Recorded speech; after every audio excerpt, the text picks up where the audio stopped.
and the narrative changes after the first game. All of a sudden, one side gets the Chicken Little complex and everything changes. So it's a lot of fun.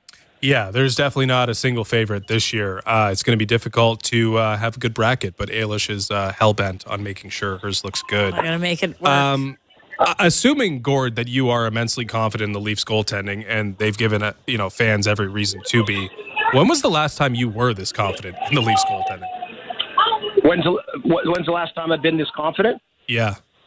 Every one of the last 8 years? No, not. I never have been confident. I've always felt good, and I thought they would do better some years. But this year, the goaltending, they haven't had this kind of depth. I did a column once in one of my Toronto Star columns. You go back to Jacques Plante and Bertie Perron in the early 70s, Terry Sawchuk, Johnny Bauer, when they won the Stanley Cup, like having, goaltending. Like, you just need one to get hot, right? But you have that kind of depth. And just what they've done with the D. I really like what Brad Treliving's done with the D. So I would say this is the most confident I've felt since the Pat Quinn era, when Ailish wasn't born. Yes. Yeah, I was in preschool, remember? And when we did the Battle of Ontario annually, that's what I was kind of getting at. Like I feel like the goaltending as good as it's been since then. Last one for you. This will be the last time we talk about Detroit and the Detroit Red Wings, probably till next October. So I'll give you last word on it. How immensely disappointing is the fact that yet again they are on the outside looking in? Year 25? I'm exaggerating. With Steve Yzerman at the helm. Yeah, well, okay, I'll do respect it. I mean that with Steve Yzerman, but it's like, okay, you're in Tampa Bay and you're a financial planner and you have a Tampa Bay financial planner and your friends at Steve Yzerman and they're the best of 32 entities, whatever. Now you go to a new company and I'm investing with you. I'm year 10 and I'm holding the bag still. I don't care what you did in Tampa Bay. What's going on here? So, we said Buffalo, Ottawa, Detroit were kind of the three teams in the East that were overdue to, get somewhere, get in the playoffs. And so Buffalo didn't, we know that. Ottawa did. And because of the New York Rangers, all that's gone on, it's like the Detroit Red Wings are somehow ducking some of the deserved scrutiny and criticism about, I don't know, like it's been too long. And there's been some bad signings.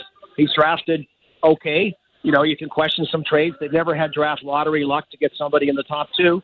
But we'll see what happens next year. But it's if I'm a Red Wing fan, too long. Yeah, I agree. Maybe they'll have a great July 1st and off season. Who knows? Gord, we'll let you go. We appreciate you coming on. Enjoy the final night of the regular season, and we will definitely be chatting when the Stanley Cup playoffs begin. Sounds good. Thanks, Ailish. Thanks, Justin. Thanks, Gord. That is Gord Stellick, our friend, former Maple Leafs general genius manager. Preschooler, too. Yes, he advanced very quickly through preschool. He certainly did. Well, it is Leafs Red Wings tonight. Did we touch on all the reasons why we are excited for this game? I think you laid it out nicely. All right. Why don't you tell me about the lineup? Sure, I can give you the lines. Again, they can't do much in the way of resting players. You watched Carolina-Montreal last night. Carolina didn't play anyone of consequence, but the Leafs do not have that luxury. Which is good for my in-season cup odds. There are some interesting wrinkles, though. It is good for your in-season cup odds, which is probably the most important thing. Yes, if I'm being honest. Matthew Nyes, Austin Matthews, and Mitch Marner will be your top line tonight. And when the playoffs begin on Sunday, it'll be Max Domi, which I think is interesting, playing with John Tavares and William Nylander. The third line will be Bobby McMahon, Pontus Holmberg, and Nick Robertson. Again, Robertson maybe still trying to play for night one of the playoffs, depending on where David Kampf is at health-wise. And Steven Lorentz, Scott Lawton, and Kalle Järnkrok is the fourth line that might play 25 minutes tonight.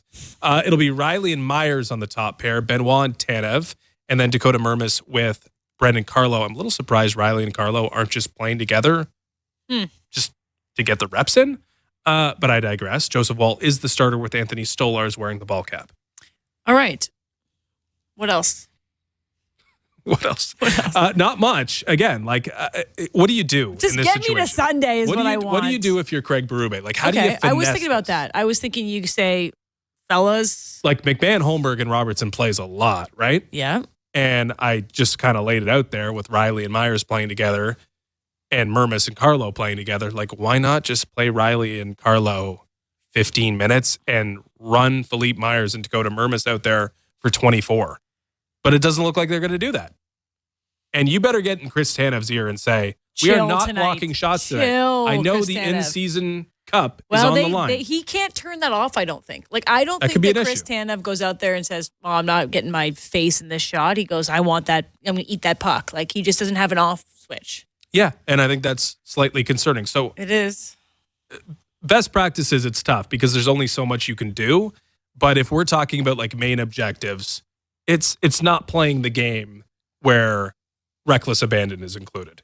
You're trying not to get hurt tonight. Yeah. And when you're trying not to get hurt, you might be able to attest to this certainly more than me. Like it kind of leaves you a little bit vulnerable. Like you can't completely turn it off, or you leave yourself a little bit open to variables such as being hurt. But you got to find a way to have that 70% in you. And hopefully that's enough for you to beat the Detroit Red Wings tonight. And it may just be because this Red Wings team has had a really disappointing year. Yeah, I would think that they're probably not taking this game too seriously. It's not at home. They're on the road. They probably got their plans for the summer set where they're going. Leafs are definitely looking ahead to Sunday, trying to keep their bodies right. But this is also a home game, and I think I heard that Mike Gentile is taking his son to this game for his first ever NHL game. At least he gets to see like the real Leafs. This would be a tough one if the Leafs had a lot of cap space and then you're watching like William Villeneuve. Good pull. Nailed it. I got to go back. That's a really good pull. Thank you so much. I don't know if I pronounce it right, but my French is a little off. Important role for Just the a Marlies. quick reverse to my best bets at 625. Clay Stevenson, the goaltender, is a Dartmouth grad. Really? And you didn't know? And I didn't know. And shout out to the individual that tweeted at me. Should be ashamed. I know. I knew Clay Stevenson. So I saw that name. I'm like, oh, that seems familiar. And I just didn't click it. And I'm devastated. Ooh. I'm devastated I for want to you. bet him for like a shutout tonight. This is his A NHL sticker debut. in a prominent location on your laptop. And I feel terrible. So he's a 24. So he's class of 2024. So just graduated. A little younger than you, despite making his NHL debut jokes. tonight. And so I just got to say, like, go Big Green, go Okay, Clay. that's exciting. Yeah. Speaking of Dartmouth, and you mentioned, it might be 1-2-3 Cancun for the Red Wings tonight. How did you blow off steam with Dartmouth postseason? They're like a trip? No, it was just like Go to Vermont? a lot of frat parties. Just the frat party? Yeah. Clay Stevenson knows those. He knows. He knows exactly what you're talking about. what's going on after. Well, he's part of the Caps, so he's not going 1-2-3 Cancun anytime soon. No. But, back in the day. Yeah. 2 years ago. Yeah. 2 years ago for him. Not for God, me. you were really on the Dartmouth beat in the last couple of years too. I'm really stunned. I missed one story. We have so many alumni doing great things. Yeah, That's exciting. I totally knew this kid was in that organization too, and I blanked on it today to make my best bet. So I just had to redeem myself and say I apologize, and I bleed green. All right, we'll take a quick break. On the other side, we'll give you our players to watch. I have 4 for you because it's the last night of the regular season, and you will give us your key to victory, which I think you just gave us. But we will. I always do that. We will give it. It's to you hard again. not to. Yeah, right? I know. I'll work on that next year. I promise. Hey, you get to do The it. first year, you the get to key do to it in the victory. postseason too. Yeah, I don't think I'll have the irons. You'll have a lot to cook up. I don't think I'll have the wrinkles ironed out by then. That's true. All right, we will take a quick break. On the other side, we'll get you set for puck drop. You're listening to Molson Leafs Hockey on Sportsnet 590 The Fan, the Maple Leafs Radio Network.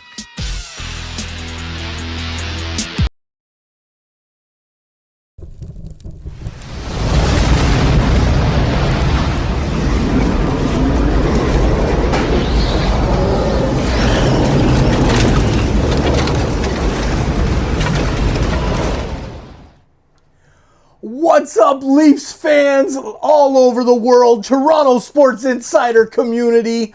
Thank you so much for hanging out with us tonight in the last game of the season. I wanted to get in a special message because we are preparing for the Playoff Pulse campaign for SickKids Hospital in Toronto. It is going to be absolute craziness. Every single second of the action will be live right here on TSI, and you get to hang out and be a part of it and make a difference while we're at it. A big shout out to Samara with SickKids Hospital. It was a great conversation with you this afternoon. Thank you for reaching out, and I look forward, now that we've got the new site set up and everything ready to go for Playoff Pulse, it is going to be absolutely amazing. Can't wait to get started tomorrow. Thank you all so much for being here. Let's go make a difference. And come on, buds, let's make a run at that Stanley Cup. This is the year. Let's go, baby. Go, Leafs, go.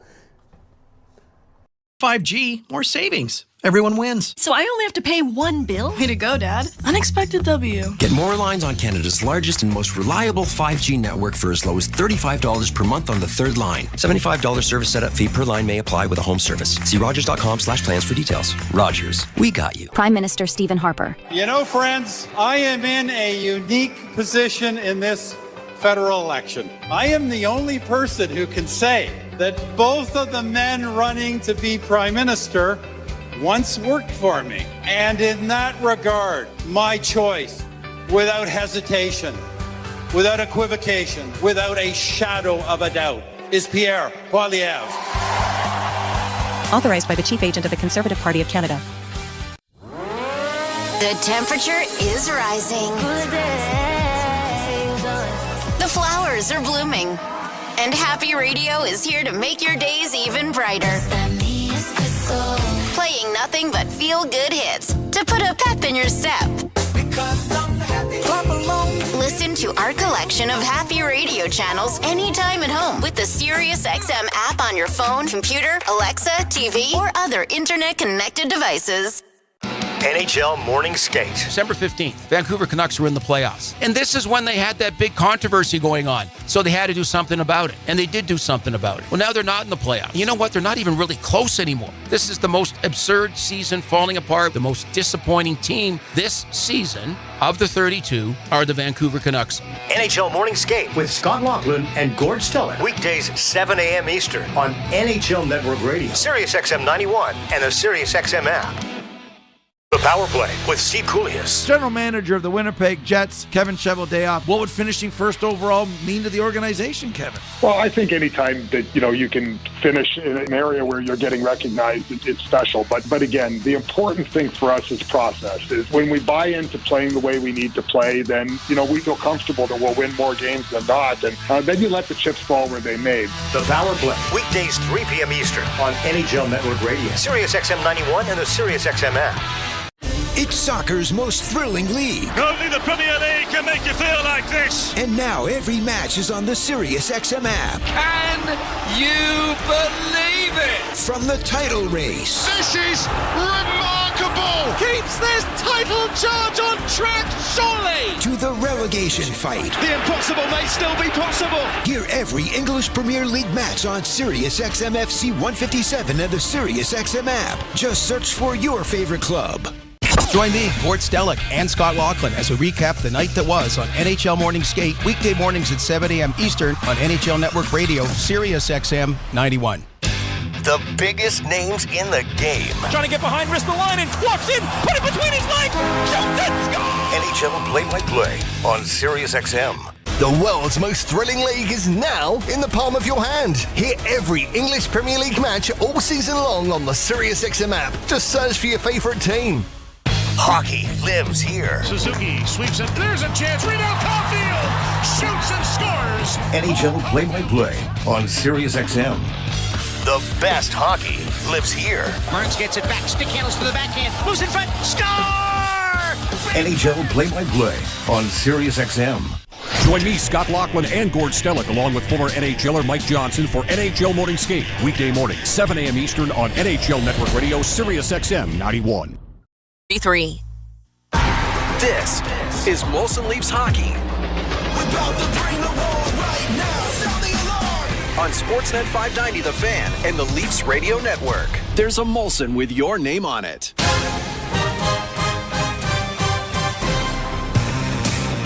Welcome to Molson Leafs Hockey on Sportsnet 590 The Fan and the Maple Leafs Radio Network. Final game of the regular season for the Maple Leafs, hosting the Detroit Red Wings. Ailish Forfar, Justin Cuthbert with you for your pregame and your intermissions before we wrap up this regular season. Yeah, game 82. It doesn't feel like it was so long ago that we were, the sun was out, warm weather, walking to Scotiabank Arena for the first game. That was nice. Of the season. Now we'll be doing it again on Sunday. Actually, you know what? That's a bit of a lie. I think it was the second game that we were able to enjoy that luxury in that we only generally hit the arena on weekends. Anyway, it didn't feel that long ago, despite my memory failing me in the moment. the season has gone by fast because I think they haven't been locked into a 2 or 3 seed and knowing who they're going to play. A little drama at the end of the season, and the reward for that drama and that adversity, the Ottawa Senators in the Battle of Ontario in the first round of the playoffs. Very exciting stuff after tonight. Yes, that will be Sunday night, a 7 p.m. puck drop. We'll be live on the air at 6 p.m. with your pregame show from Scotiabank Arena as the Leafs host the Sens. Now we have one more game to think of before then. So let's get to your key of victory, brought to you by your Ontario Honda dealers. Up your game, lease a CRV Sport from 1.99% up to 36 months. Visit HondaOntario.com. Victory tonight. Tonight just is health tomorrow. So don't get hurt is the key to victory. This team is dealing with a couple injuries, that involving Jake McCabe, that involving Oliver Ekman-Larsson and David Kampf as well. Do not add to that tally tonight. I don't know how bubble wrap easy that is to apply, but that is the key tonight. Make sure that there are no additions to the injured list. But also win for my in-season cup. That too, I guess. Win and be healthy and bubble wrap it up. Okay, let's go to the player to watch, presented by Bet365. Whatever the moment, it's never ordinary at Bet365. Must be 19 plus. Ontario only. Play responsibly. Visit connexontario.ca. Okay, I have a couple for you, and it's none of the big guys because I think tonight they will have their foot half off the gas pedal, and hopefully they do just take a couple shifts and take a couple shifts off as well. So I'm looking at some players with something to prove. Max Domi plus 350 for an anytime goal. He's up in the top 6. He's on the left wing with Tavares and Nylander. I think he will be fired up to try to continue to be in the top 6. So him tonight is plus 350 and a little bit longer odds. Now, Robertson, we still keep debating if he's in or out or whatever his situation is. He's plus 600 to score. This screams Nick Robertson game, doesn't it? Last game of the season.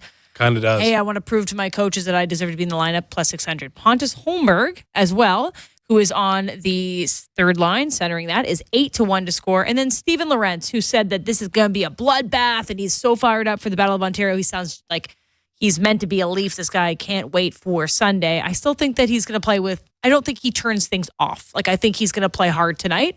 He's 10-1 to score. Not that this is offered on Bet365, nor should it, but if you had to bet which player on the Maple Leafs is going to log the most ice time tonight, who would you go with? Forward or D? Anyone. The player, I guess it would be D, because they generally probably play like slightly more. Carlo or Benoit. I want to see Philippe Myers log the most ice tonight.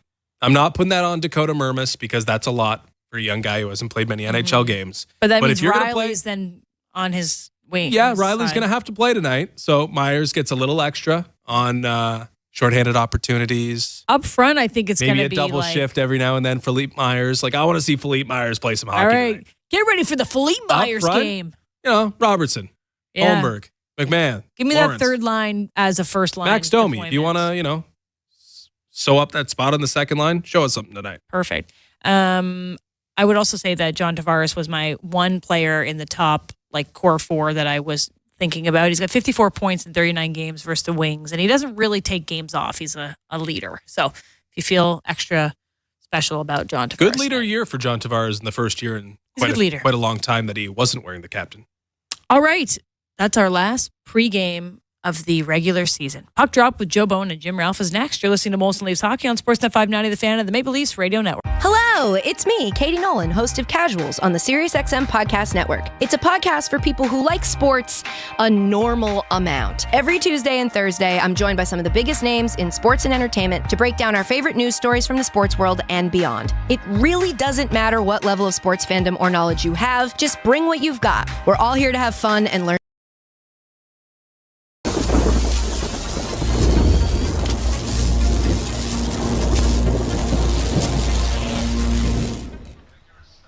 What's up, hockey fans, Maple Leafs fans from all over the world? Game 82, it's here. Thank you for hanging out with us tonight, our buds against the Detroit Red Wings. We're getting ready for the playoff pulse. Look at these awesome graphics. I can't wait until Sunday when our buds start it up. Boom, we got the round 1 schedule right here. Who's ready to go? Who's ready to start chatting it up and cheering on our buds while making a difference for SickKids Hospital in Toronto through our playoff pulse? We really appreciate you hanging out with us and chatting it up. Cheers To all of you, thank you so much for making this community what it is. Don't forget, hit that like button down below, share this out to your friends, get it out on social media, especially with this playoff pulse stuff. We're going to be really cheering loud in the chat for our Maple Leafs in the first round of the playoffs. Let's get to the hockey. Go Leafs go! If you're new, please subscribe and turn on that bell. And go Leafs go! Let's get the chant started. We'll see you back in there.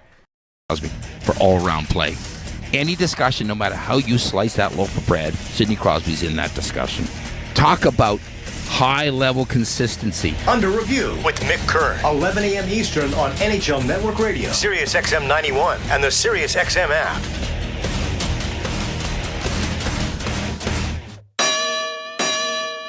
Hey, Jim Rome here. What's cracking? Hi. Hope you're enjoying the game. And when you're not taking in a game, find us on Sirius Channel 161, XM Channel 206. In fact, we'll be there every weekday afternoon, 3 p.m. to 6 p.m. Eastern Time. If you've got something you want to break down from this game, you know where to find us. Just make sure you have it taken. Don't suck. Step your game up. That has never changed. In fact, the show has never changed. We're just back home. And it's great to be there. Sirius 161, XM 206. See you there.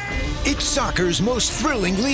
Only the Premier League can make you feel like this. And now every match is on the Sirius XM app. Can you believe it? From the title race. This is remarkable. Keeps this title charge on track, surely. To the relegation fight. The impossible may still be possible. Hear every English Premier League match on Sirius XM FC 157 and the Sirius XM app. Just search for your favorite club. We deliver the NHL. And I just wonder, Berkey, what your thoughts are on the Capitals. They are Exhibit A as to why a retool can work. Yes, but it's early. Haven't had a playoff run yet. A lot of people taking bows right now that shouldn't be. I really like this coach. I think Chris Patrick, the GM, has done a real nice job. It is a retool, right? And the goaltending's been spectacular, but let's see. Don't pick out a parade route yet, boys. Sirius XM, NHL Network Radio, Sirius XM 91. The biggest names in the game. Trying to get behind, wrist the line, and walks in, put it between his legs, shoots it, score! NHL play-by-play on Sirius XM and the Leafs Radio Network.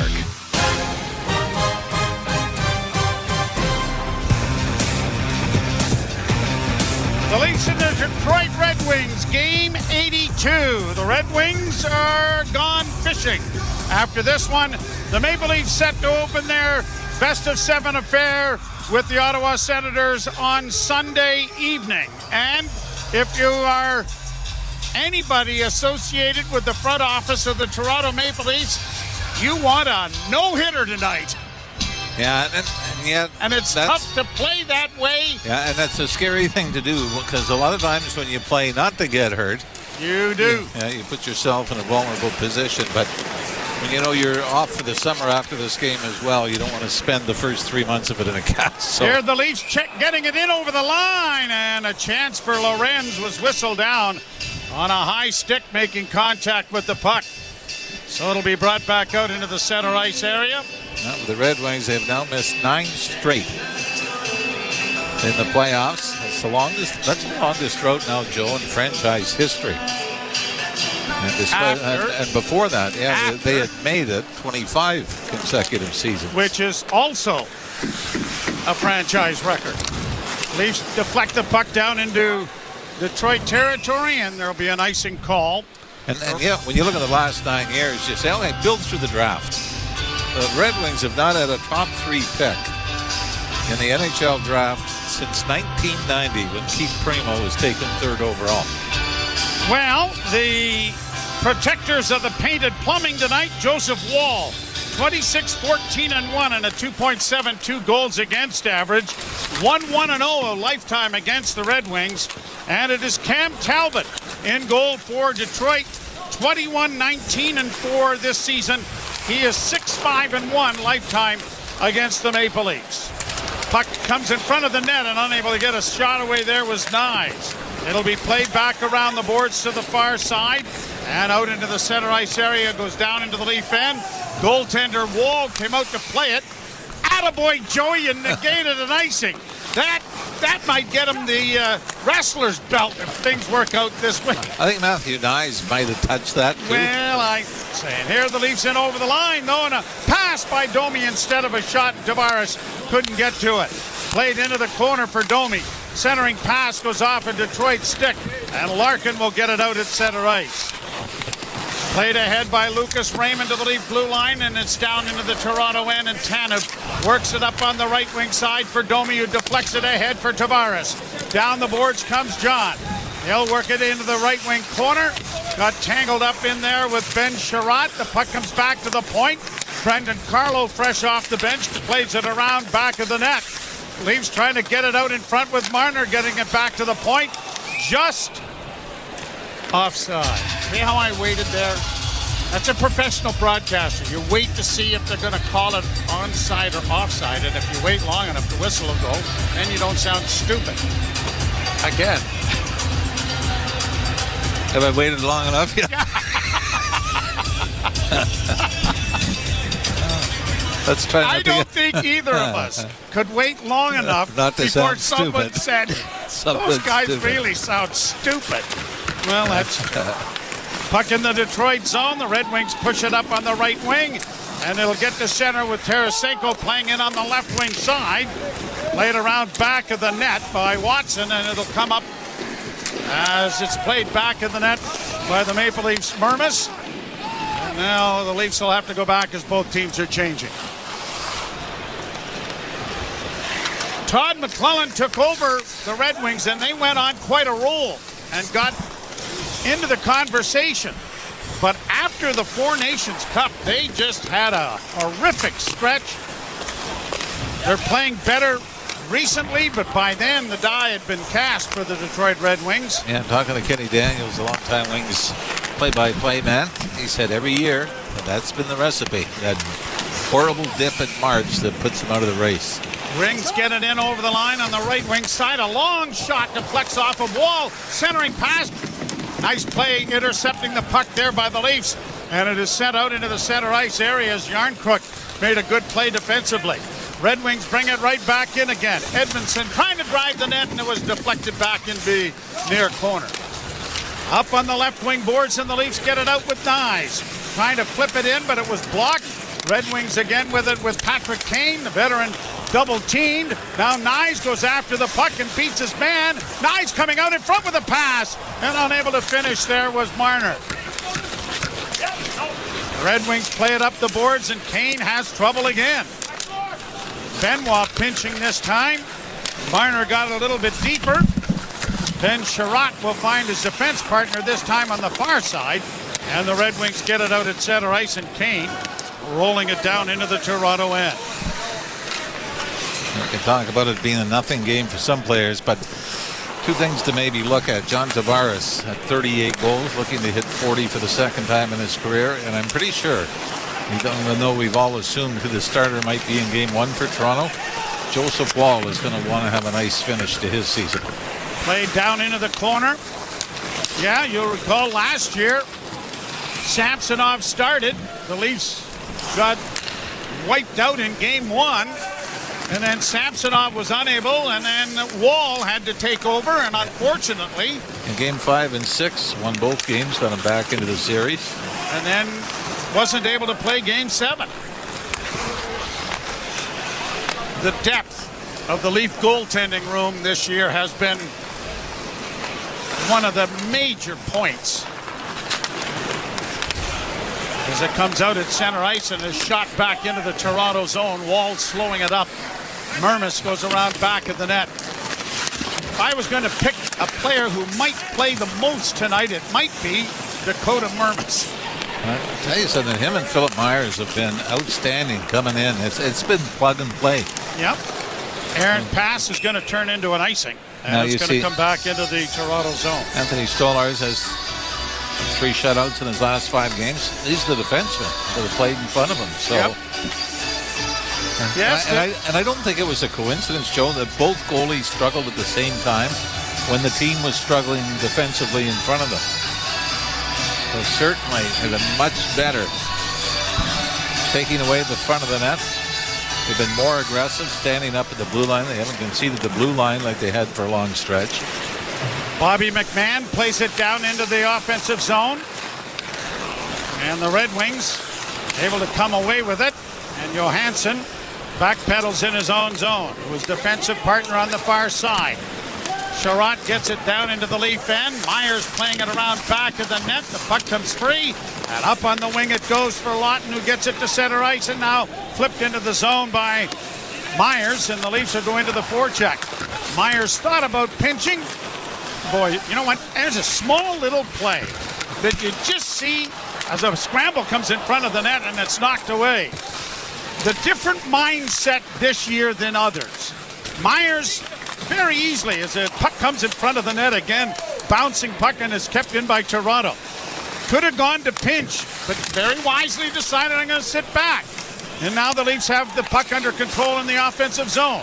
Lawton with a shot that went high and wide of Cam Talbot's cage. It comes across again to Lawton. Lawton trying to center, and it was intercepted before it reached its intended receiver, Myers, who had crept in from the right point. Little plays go unnoticed, and it just speaks volumes about the mentality of this group as opposed to others. Red Wings back into the Toronto zone. DeBrincat taken into the corner. Puck goes free and up on the wing, and out at center ice comes Marner. Marner with a backhand pass for Matthews. He can't get by the defense. Cleared by the goaltender up on the wing for Kane. Kane gives the puck away. Centering pass in front. Oh, and a chance for Nyes. And he deflected it wide of the goal. Patrick Kane gave up a pizza in front of the net. Whoa. First hit of the game, Benoit. Sorry. Sorry about that. So, force of habit, I really got to apologize. He'll skate by the bench on the way to his. Yeah, by the way, Mort Seider may have just got his stick on Matthew Nye's show when it looked like he had the empty netter. Here's Domi trying to get it in for Nylander. Centering effort was blocked. Red Wings play it up on the wall. There hasn't been a whistle here in a while, and that's perfect. Sent by Larkin in on the wing. It'll go wide of the net, and an icing call. Way to go. I know. We never learn, right? We never learn. No, and I should be smart enough after all of these years to know not to bring up the obvious. You just did it again. Get another look at the... Yeah, I think Mort Seider may have just lifted the stick of Matthew Nyes. Oh, what a giveaway by Kane. Played out and down the ice, but now it's rolling on edge. And attaboy, linesman waved it off. Game bade to go on. Left wing side, Tavares. His pass intercepted. Brought back by Tarasenko. A pass up on the right wing, trying to drive Rasmussen with a shot, and it went through the goal crease. And the Leafs got there to knock it away. Good play by Myers. Morgan Riley gets it out at center. Nylander trying to stick handle, can't get it into the zone. Curls back, goes to the right wing side. Shot coming from Brandon Carlo into the chest of Talbot. And he will stop that to stop play and take us to a commercial break. No score, first period. You're listening to Molson Leaf Hockey on Sportsnet 590 The Fan and the Maple Leafs Radio Network. Celebrate the spirit of Easter on Sirius XM. Hear masses throughout the week on the Catholic Channel, including Easter Mass from Rome, New York, Los Angeles, and Washington, D.C. Embrace the promise of hope on Good Friday and Easter Sunday on Joel Osteen Radio. You are full of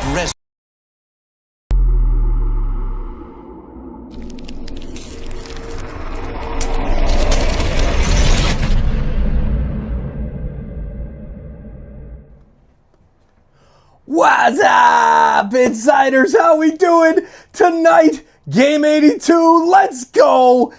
Look at the chat, it's already fired up. There's Stefan, Brandon. Toronto Sports Insider, you mean 10th? I guess, I don't know. Sometimes YouTube counts my likes, sometimes they don't. I go back and watch the videos a day later and my like's not there. I don't know why. But whatever, I'm not worried about it. We're all having a good time. Thank you for being here. Please hit that subscribe button down below and turn on the bell if you're new here. Let's go have some fun back in the chat. We'll see you in the chat and in the Playoff Pulse coming up. Oh yeah, it's going to be a lot of fun. The power play goal. And in the biggest NHL game of his young career, he scores his first NHL goal. Smile away, kid. Smile away. NHL Network Radio, Sirius XM 91, and the Sirius XM app. Join me, Gord Stellick, and Scott Laughlin as we recap the night that was on NHL Morning Skate, weekday mornings at 7 a.m. Eastern on NHL Network Radio, Sirius XM 91. Leafs Radio Network. Jim Ralph and I getting back from Peterborough this afternoon, where we attended the celebration of life for our very dear friend and Greg Millen. Gregory Hurst Millen. I had no idea his middle name was Hurst. We would have made fun of him a lot more. Yeah, we would have. Gary Green did a wonderful job of emceeing. The tributes from Colin Campbell, John Shannon, Chris Cuthbert were all very heartfelt. But what a wonderful job Allie, Emily, Caroline, and Charlie, his 4 kids, did in a eulogy to their dad. And to Annie, or Queen Anne, as she is called in the Millen family, to all of them, our deepest condolences. But what a wonderful job you did in saying goodbye to Greg today. Red Wings get it in over the line. A shot deflects off the glass, back of the Toronto goal.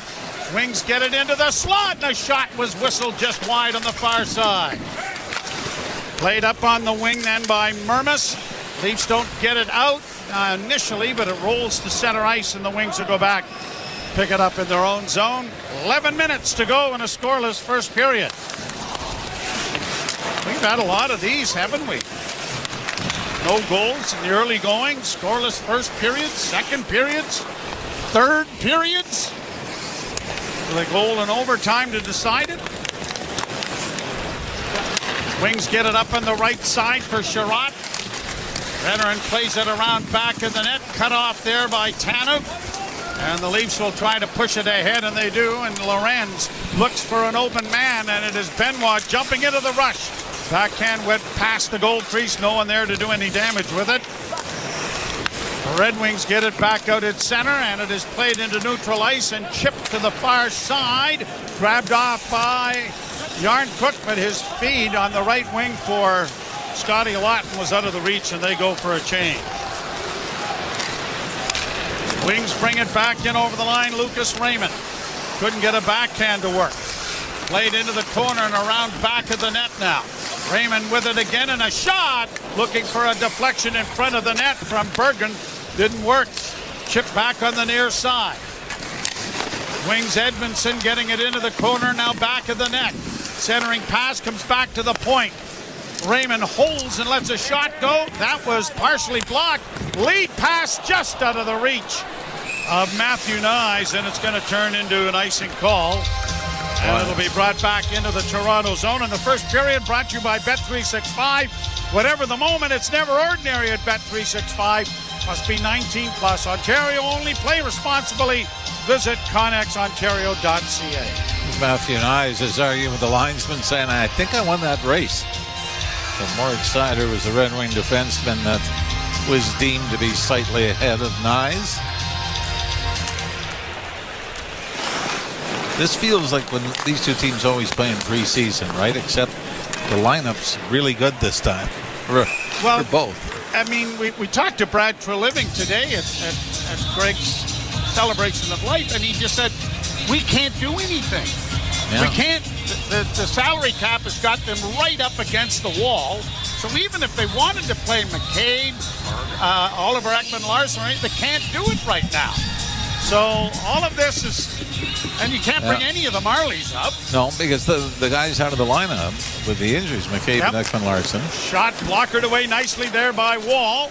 They couldn't go on the 10-day injured list. No, otherwise you'd lose them for the playoffs, right? Wings with another shot. Blocker saved by Wall, and a good defensive play made by Matthews to knock the puck away. Wings with it again, closing in down the boards. Justin Hall trying to get it in, and it is covered up by Wall on the short side, and he's going to hold for a face-off in the Toronto zone. And we're going to break. No score, 9:03 to play in the first period. And you're listening to Molson Leaf Hockey on Sportsnet 590 The Fan and the Maple Leafs Radio Network. The 2025 Honda Civic Hybrid is here, and it may sound too good to be true. With a 2-liter 4-cylinder.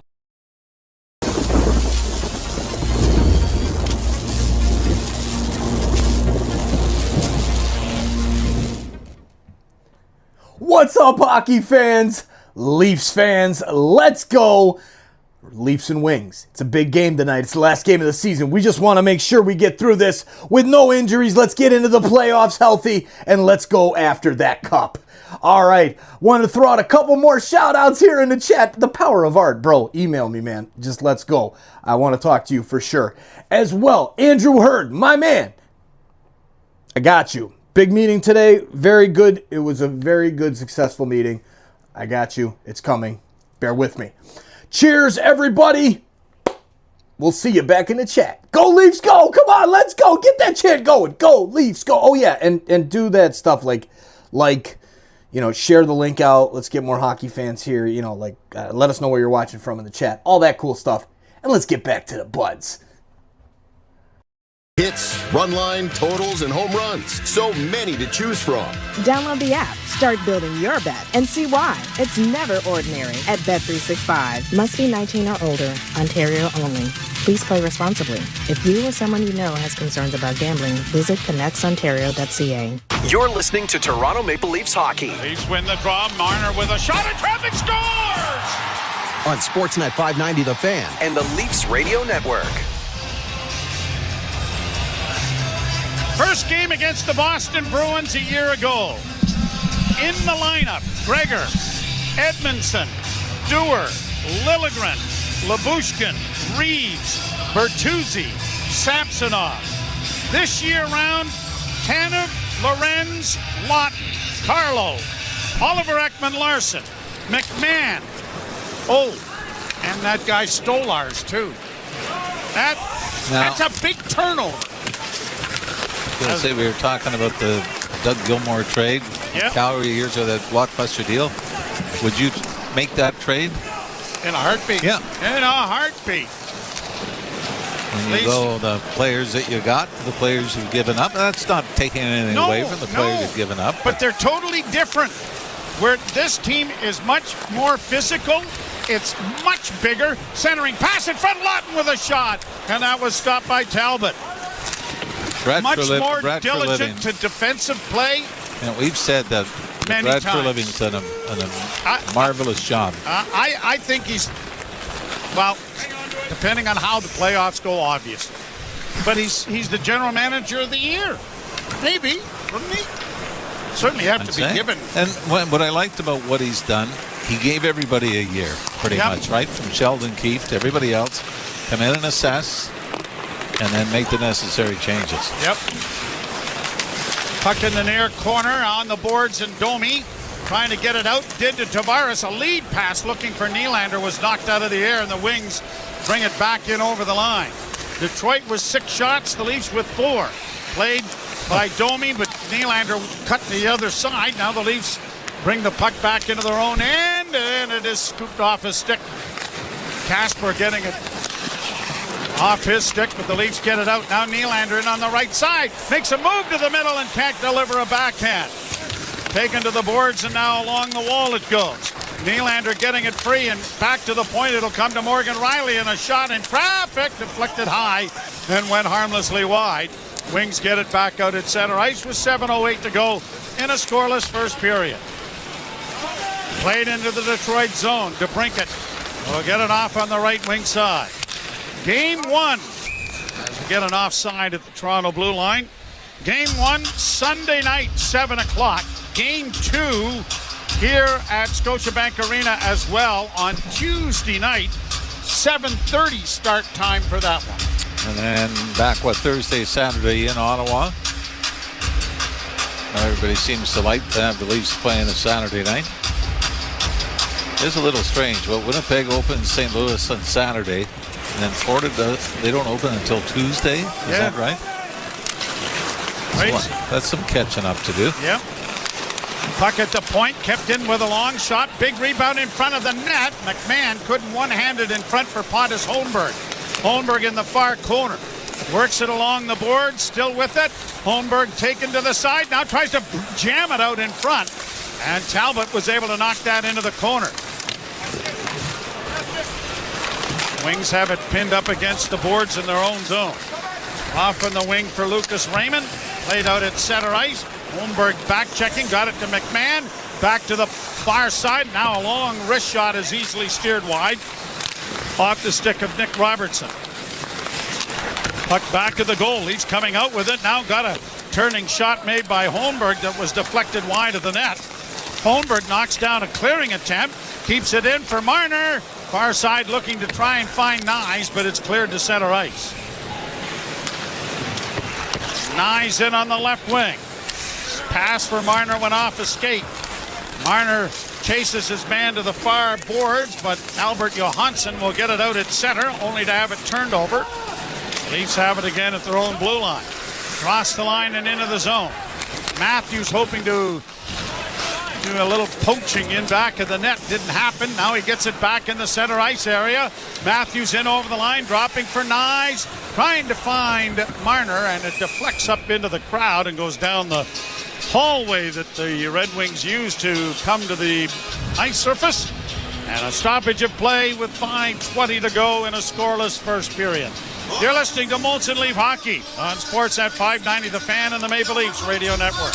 Feel the excitement of the UEFA Champions League knockout stage on Sirius XM FC. Europe's best clubs. What a start for Inter! And Barca are level! Brilliant Arsenal goal! The world's brightest stars. Mbappe! Kane! Rafinha! All chasing club soccer's ultimate prize. A new page in their glorious history. The Champions League knockout stage, where legends are made. On Sirius XM FC, channel 157 in the car, and the Sirius XM app. NHL Morning Skate. December 15th, Vancouver Canucks were in the playoffs. And this is when they had that big controversy going on. So they had to do something about it. And they did do something about it. Well, now they're not in the playoffs. You know what? They're not even really close anymore. This is the most absurd season falling apart. The most disappointing team this season of the 32 are the Vancouver Canucks. NHL Morning Skate with Scott Laughlin and Gord Stellick. Weekdays 7 a.m. Eastern on NHL Network Radio, Sirius XM 91, and the Sirius XM app. The Power Play with Steve Koulias. General manager of the Winnipeg Jets, Kevin Cheveldayoff. What would finishing first overall mean to the organization, Kevin? Well, I think anytime that you can finish in an area where you're getting recognized, it's special. But again, the important thing for us is process. Is when we buy into playing the way we need to play, then we feel comfortable that we'll win more games than not, and then you let the chips fall where they may. The Power Play, weekdays 3 p.m. Eastern on NHL Network Radio, Sirius XM 91, and the Sirius XM app.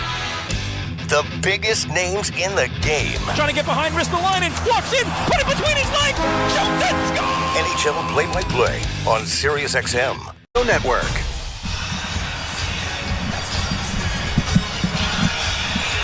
Face off in the Detroit zone to the right of Cameron Talbot, who gets the call and goal for the Red Wings tonight. Draw one by the Leafs. Nylander into the slot, dishes it off. Wrist shot is drilled into the chest of Cameron Talbot, and he's going to hold on. It's the last playoff game, Joey, for the Detroit Red Wings, April 21st, 2016. They lost Game 5 and were put out of the series by the Tampa Bay Lightning. Starting goaltender, or the goaltender in that game for the Red Wings, a young Peter Mrazek, who has since bounced around, which included a stop here in Toronto. He's back with the Red Wings now, not dressed tonight. He was in goal. The goalie for the Tampa Bay Lightning was Ben Bishop. Here's Nylander in on the right wing, back to the point. Myers with a shot. It was about eye high. Now here's Nylander coming out of the corner. Got it passed in along the crease area, but no one could get to it. The Red Wings poked it out into the center ice area and down into the Leaf end. And an icing call is coming against Detroit. And that's a great stat, isn't it? Wow. Mrazek has been around. You don't realize he's been around that long. Yeah, Carolina, Detroit, Ottawa, or Toronto, Chicago. Played junior in Ottawa.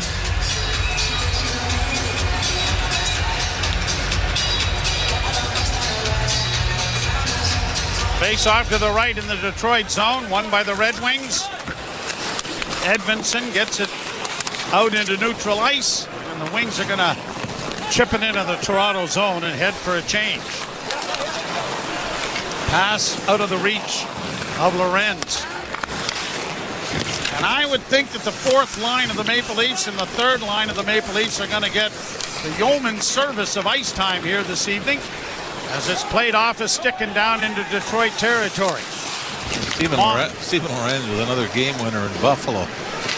Yeah. Scored in the opening goal of the game, and most recently it was a shorthanded goal against Colorado, a 2-1 win. And then it's third period goal in Anaheim, a 3-2 win. So what you're saying is Steven Lorenz and the fourth line might be a good guy to have a shekel or two on. Saying he scored some important ones this year. Yes. McMahon down the left wing boards for the Leafs into the corner. Pontus Holmberg centered it in front of the net. And the Red Wings are able to dig it out and bring it to center and to the line, but Payne couldn't get into the Toronto zone. Holmberg back into the Red Wing zone down the left wing boards. Got it in along the wall. Back of the net for Bobby McMahon. Bank pass to the point, and a shot by Tanev was deflected in front of the goal. Wings unable to clear. Kept alive now by Holmberg. Holmberg in the corner. Tried to play it back along the wall to get it to the point. That was too well covered. Robertson tried to dig it out. Holmberg one-hands it further along the boards. Robertson almost stole it. You know what? If they just stayed here for another 35 minutes. Yeah, that happened in Montreal late against Carolina last night. Just hang on to the boards. We'll let the clock run out. 2:54 to go in the first. No score. Justin Hall, the former Leaf, shoots it into the Toronto zone. Leafs will tip it out at center ice. Hall goes back. Played off for near side for Moritz Seider, and it rolls in and is thrown aside there by Wall, and the Leafs get out at center. Nyes playing it down into the Red Wing zone. Puck comes back to the point. Riley's able to trap, got it into the slot area for Matthews. Matthews back to the blue line, and the Leafs will keep it in momentarily, but it's cleared by Detroit. And Marner, or at least Riley gets it to Marner, now in on the line for Nyes in front of the goal, a backhand scores! Matthews!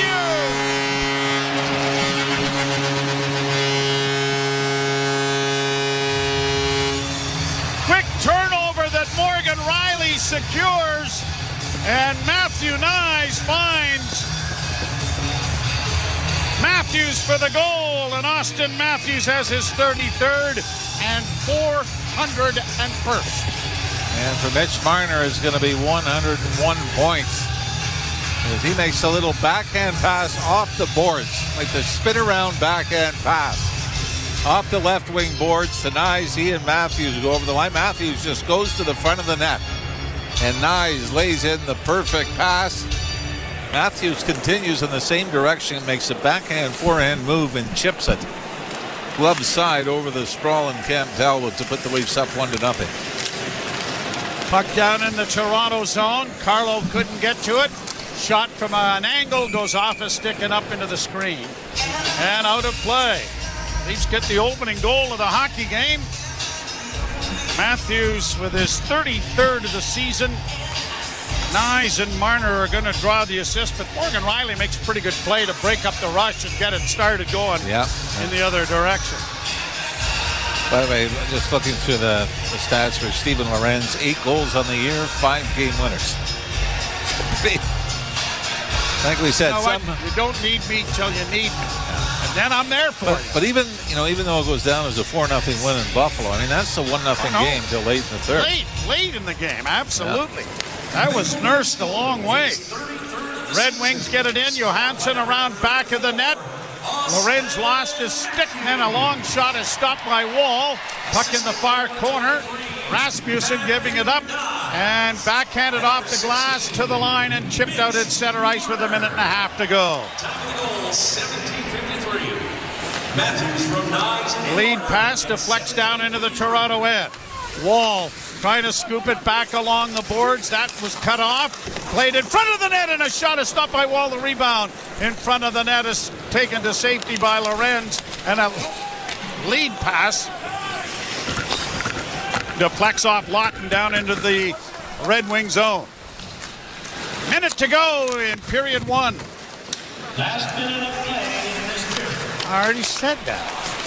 Back behind the net it goes, and the Leafs, Carlo gets it ahead. Rink-wide pass was out of the reach of Mermis. Justin Hall brings it back in on the right wing. A shot by Watson gets off a body. It comes in front of the net, and they score.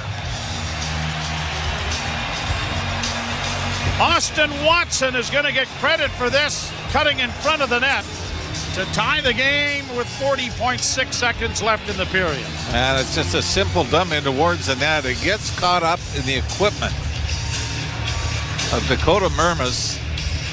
And by the time it drops, he goes to find it. Instead of taking it to safety behind the goal line, he tries to play it back out, up ice. And it gets picked off. And eventually it's the backhand that beats.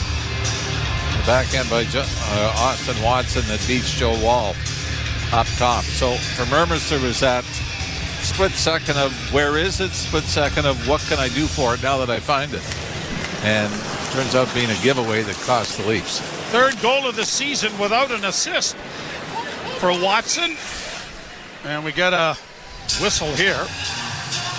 31.7 seconds left to go in the period. 19-18 the time of the tying goal, and the Leafs opened it at 17:53. That goal by Austin Matthews, 20th goal at home this season. It's the 6th time in a row Matthews has hit the 20-goal mark on home ice. Long shot deflects into the far corner. Lorenz chipping it out at center. Red Wings have to go back into their own zone. Leafs won and the Red Wings won. Kasper turns, got it up on the left wing and in over the line then for Edmondson. To the right wing side for Kane. He circles. Kane working back towards the blue line. Sent it into the far corner with 4 seconds left in the period. Time is going to run out before another shot reaches Joseph Wall's cage. Justin Hall gets the lone assist on the Watson goal. And we are deadlocked at a goal after 20 minutes of play. No, not bad pace. It looked like both teams are trying to set a record for stick checks. Hasn't been very physical, I think. There's been the odd flamingo. Yeah, you called the one hit, I think. By mistake, in the opening period. And that'll be discussed in the room. Yeah, and you know what? It's not criticism. There's still effort there. But obviously the intensity is going to be lowered a little bit. Red Wings done for the year. Like we said, you don't want to spend the first 2 months in a cast heading into the off season, and for the Leafs, the reasons are a little more obvious why you want to get through this healthy. And one of the telltale signs is there's not a single Ottawa scout in the building. No. Yeah. I think they know each other well enough. Robbie DeMaio's been here lots this season. I believe. So it's a 1-1 tie. We'll ship it off to Halish Forfire and Justin Cuthbert. And our first period intermission. You're listening to Molson Leaf Hockey on Sportsnet 590 The Fan and the Maple Leafs Radio Network. Hear every game of the NBA playoffs on Sirius XM. He's going to fire up a three for the win! Don't miss a second of the action all the way through the NBA Finals. Tatum has to force a three at the buzzer, and he got it! And throughout the playoffs, get closer to the storylines that matter on NBA Radio, Channel 86. There are certain guys that you need to be a part of your roster to win NBA championships. Listen to home and away broadcasts of every NBA playoff game on your radio and the Sirius XM app. NHL Morning Skate. December 15th, Vancouver Canucks were in the playoffs. And this is when they had that big controversy going on. So they had to do something about it. And they did do something about it. Well, now they're not in the playoffs. You know what? They're not even really close anymore. This is the most absurd season falling apart. The most disappointing team this season of the 32 are the Vancouver Canucks. NHL Morning Skate with Scott Laughlin and Gord Stellick. Weekdays 7 a.m. Eastern on NHL Network Radio. Sirius.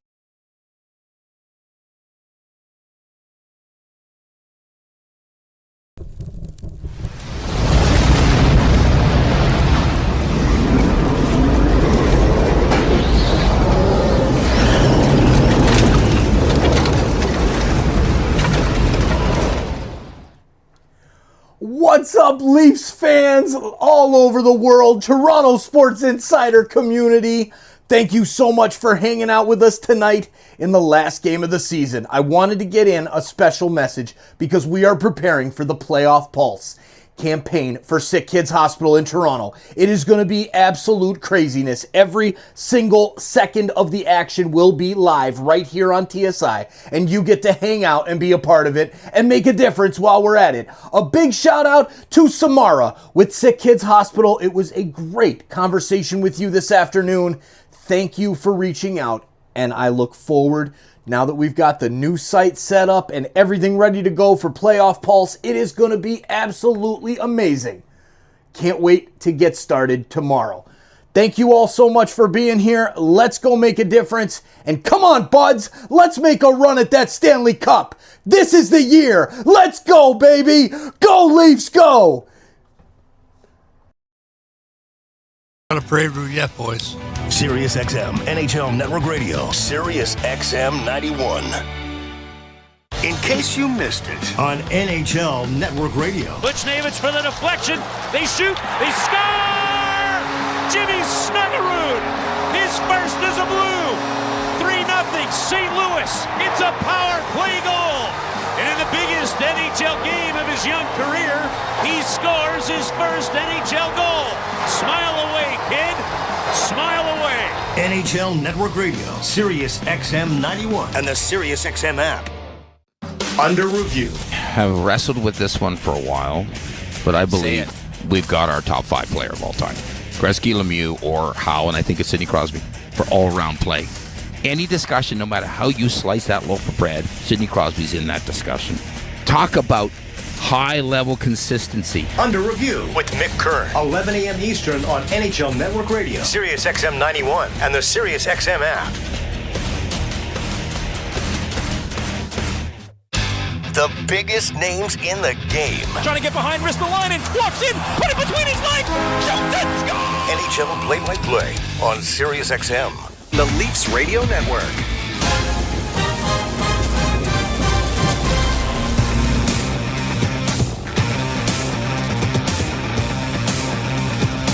Welcome back to Molson Leafs Hockey on Sportsnet 590 The Fan and the Maple Leafs Radio Network. It's a 1-1 tie after 20 minutes at Scotiabank Arena as the Leafs host the Red Wings on the last game of the regular season.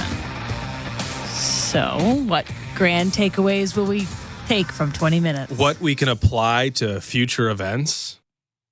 Nothing. Do you have something? Nice goal by Austin Matthews. Yeah, it was. It was good. Good for Matthews to continue to score. Feel good about. Feels good to score. See the puck hit the back of the Love net. that. It's a good feeling. That's a good omen for Sunday. That can transfer over to a couple nights. Goal scoring streak. Now. That's great. That's big. I think the thing that's most prevalent is that Craig Berube is massaging this situation well. Like we're not seeing what defenseman has the least amount of ice so far. Probably the one we're most worried about getting hurt. Chris Tanev. Yeah, that's great. Philippe Myers and Morgan Riley's actually logged the most ice, but Philippe Myers number 2 on that list. We've seen a lot of Mermis. We've seen more Mermis. We saw too much Mermis in that period. We've seen more Mermis than Brandon Carlo, just barely. And the number 1 forward in terms of time on ice is the 4th line center, Scott Laughton. In a normal game, you would not see that. So it's pretty even in terms of distribution. But that's a good thing that they're leaning a little bit more towards the guys who aren't as, shall I put it, critical to the operation. Yeah, the bottom ice time, Max Domi, John Tavares, Austin Matthews, William Nylander, and Mitch Marner. It's pretty much what you want to see. Has Max Domi earned that? To be but maybe just a we'll give it victim to him. of the circumstances there. He's in the top 6 tonight, so he can do more sitting than playing. But Austin Matthews did get a nice goal, and then Austin Watson also scored. So the Austin parlay is live. It already if you hit. had both Austins, you're a winner. Austin parlay already hit. I'm sure someone did that. Maybe someone named Austin. I would never, if I didn't think about it and I cook up some crazy things. And Austin Watson doesn't score many goals. No, I think there was a clear difference between the quality of goals between the Austins. Yeah. I thought it was a nice finish, clearly, from Austin Matthews. A good pass from Matthew Nyes to get it started. Austin Watson just slammed the puck into the body of Dakota Mermis, and it fell to his skates, and Watson was there to pick it up and kind of shovel it home. But either way, it's 1-1 on the scoreboard. Not that it's of particular importance who wins this game, aside from your competition with Elliot Friedman, Kyle Bukauskas, and Matthew Marchese. But I need this, Leafs. But yeah, that's I think that's step one done in terms of just getting by. Okay, so I hope you're not listening for a crazy breakdown of Leafs and Red Wings, because we're going to do a little bit more forward-looking to the next game, which is Game 1 of the Stanley Cup playoffs, which is against the Ottawa Senators. Sunday at 6 p.m. We'll be live on the air. So let's do the second half of this first intermission, talking about some reasons for optimism. Why we feel like this could be different for the Leafs. They could beat the Ottawa Senators and advance to the second round. For me, the number one reason why this could be different, should be different, will be different is the other core four members, the others being not Austin Matthews, who scored tonight, have been playing at a brilliant level. Like, is this a peak year from Mitch Marner? If not close to 100 points. Is this a peak year for John Tavares? Maybe in a Maple Leaf sweater. And Aging if not, backwards. It was his first year with the Maple Leafs. And William Nylander's been brilliant. And he's one of the guys I kind of do count on without any hesitation. I think despite Craig Berube coming in and putting in a style that is less focused on, hey, let's just volume, quality, and quantity. Let's just play an offensive open game. That's not Craig Berube's style. And yet the really important players on this team have not taken a step back offensively. If I'm applying what happened to this season forward, I feel like the core four members playing at such a high level, with the exception of Austin Matthews, in a year where defensive responsibility is paramount, that's my number one reason for optimism. What would you call the other three? Like the three Musketeers, I put it as the other core fours. That doesn't... You don't like that? No. I don't like the three Musketeers. Okay. Neither do I. Okay, cool. Mine is the top 4D. Okay. So not the entire back end. Well, the top four defensive. I'm going to give you, I'll say the back end. And I did write the back end, so I should go by what I wrote there, including the goaltending.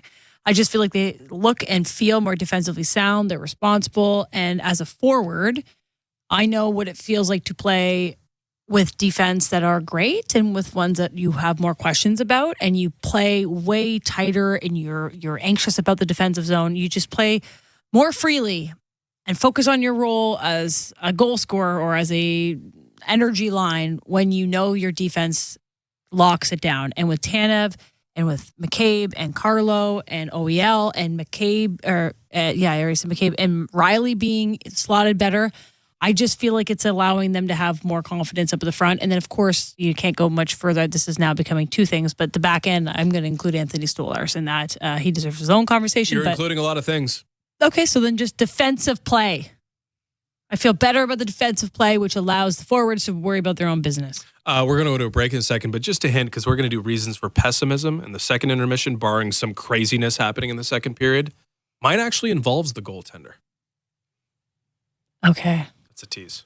Let's take a break. You're listening to Most Leafs Hockey on Sportsnet 590, The Fan, and the Maple Leafs Radio Network. From the biggest stadiums to the coziest holes in the wall. From house parties to porch hangs to pride celebrations.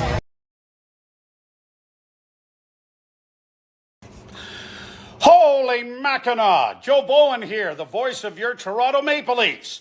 Every moment you watch on Toronto Sports Insider helps SickKids Hospital. 100% of Leafs playoff stream revenue goes straight to their life-saving care, helping kids in our community and beyond. This is what Playoff Pulse is all about, bringing playoff excitement and making a lasting impact for those who need it most. So let's rally together and show SickKids we're in their corner. Start now by hitting the like button or sharing this link on social media. Hey, you! Yeah, you! Joe Bowen here, voice of the Toronto Maple Leafs.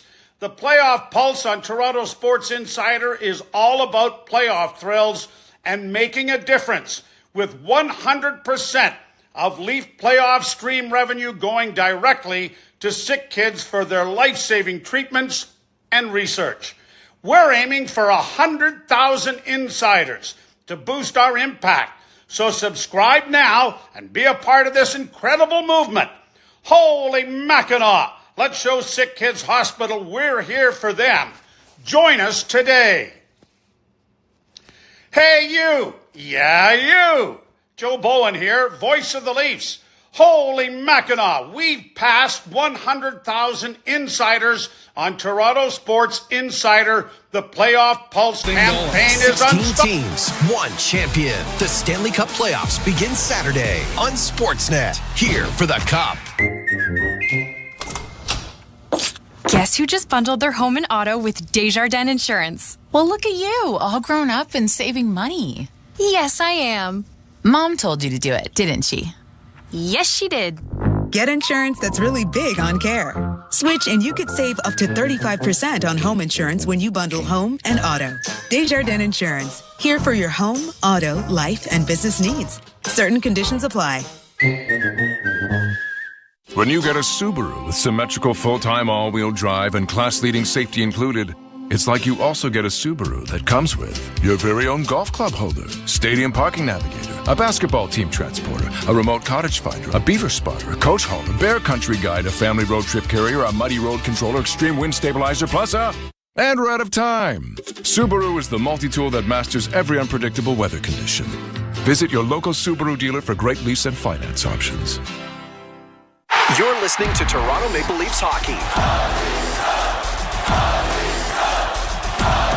On Sportsnet 590 The Fan and the Leafs Radio Network. Welcome back to Molson Leafs Hockey on Sportsnet 590 The Fan and the Maple Leafs Radio Network. A 1-1 tie after 20 minutes. Leafs Red Wings final game of the regular season. The NHL scoreboard is presented by Bet365. Whatever the moment, it's never ordinary at Bet365. Must be 19 plus. Ontario only. Play responsibly. Visit ConnexOntario.ca. It's the final game of the career of Sam Rosen, but he hasn't been able to call a goal yet. It's 0-0 Lightning and Rangers, end of one. Sabres have a 3-1 lead over the Philadelphia Flyers. That's also end of one. Likewise, Islanders and Blue Jackets scoreless. Capitals and Penguins, end of one as well, 1-1. And the Hurricanes are trailing the Senators, the first round opponent, the Toronto Maple Leafs, 3-2. That's also in the first intermission. And Brady still to come Tkachuk tonight. In the lineup still? Yeah, he's still playing. He's playing. Still playing? I didn't see him exit, so okay, he's playing. Hopefully, Flames and Kings tonight will be the last game of the night, 9:30. Last game of the regular season. Just a standalone matchup. What with a Calgary treat! Flames. Wow. Go get them. All right, Jim Ralph and Joe Bowen will have the call at the second period next. You're listening to Molson Leafs Hockey on Sportsnet 590 The Fan and the Maple Leafs Radio Network. Rory McIlroy on his knees. He's won the Masters. When the sports world is talking, nobody gives you more perspectives than the experts of SiriusXM. Hear instant reaction on Mad Dog Sports Radio. He had to get off the deck to win this tournament. And expert golf analysis on Channel 92. It was the most heart-stopping, thrill-a-second Masters I can ever recall. Live sports talk when you need it on SiriusXM and the SiriusXM app. That is why we fall so much in love with sports. NHL Morning Skate. December 15th, Vancouver Canucks were in the playoffs. And this is when they had that big controversy going on. So they had to do something about it. And they did do something about it. Well, now they're not in the playoffs. You know what? They're not even really close anymore. This is the most absurd season falling apart. The most disappointing team this season of the 32 are the Vancouver Canucks. NHL Morning Skate with Scott.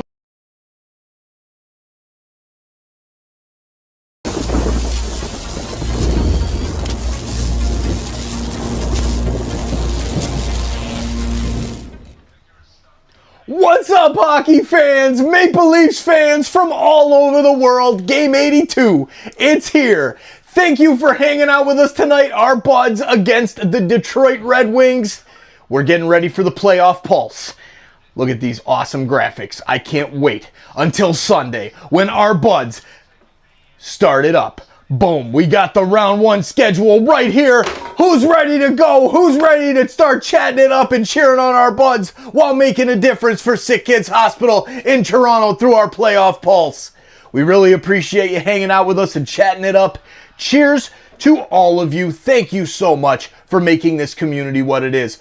Don't forget, hit that like button down below. Share this out to your friends. Get it out on social media, especially with this playoff pulse stuff. We're going to be really cheering loud in the chat for our Maple Leafs in the first round of the playoffs. Let's get to the hockey. Go Leafs go. If you're new, please subscribe and turn on that bell. And go Leafs go. Let's get the chat started. We'll see you back in there.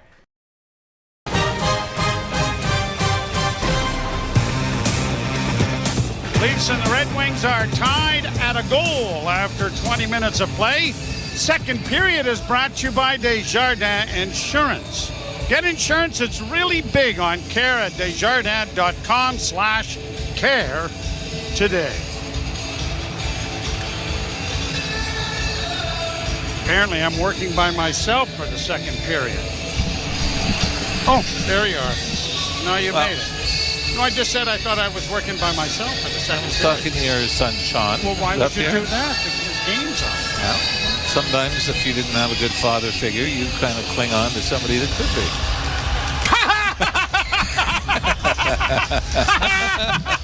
That's the best one you've ever had. Yeah. We're going for ice cream after the game. Oh, nice.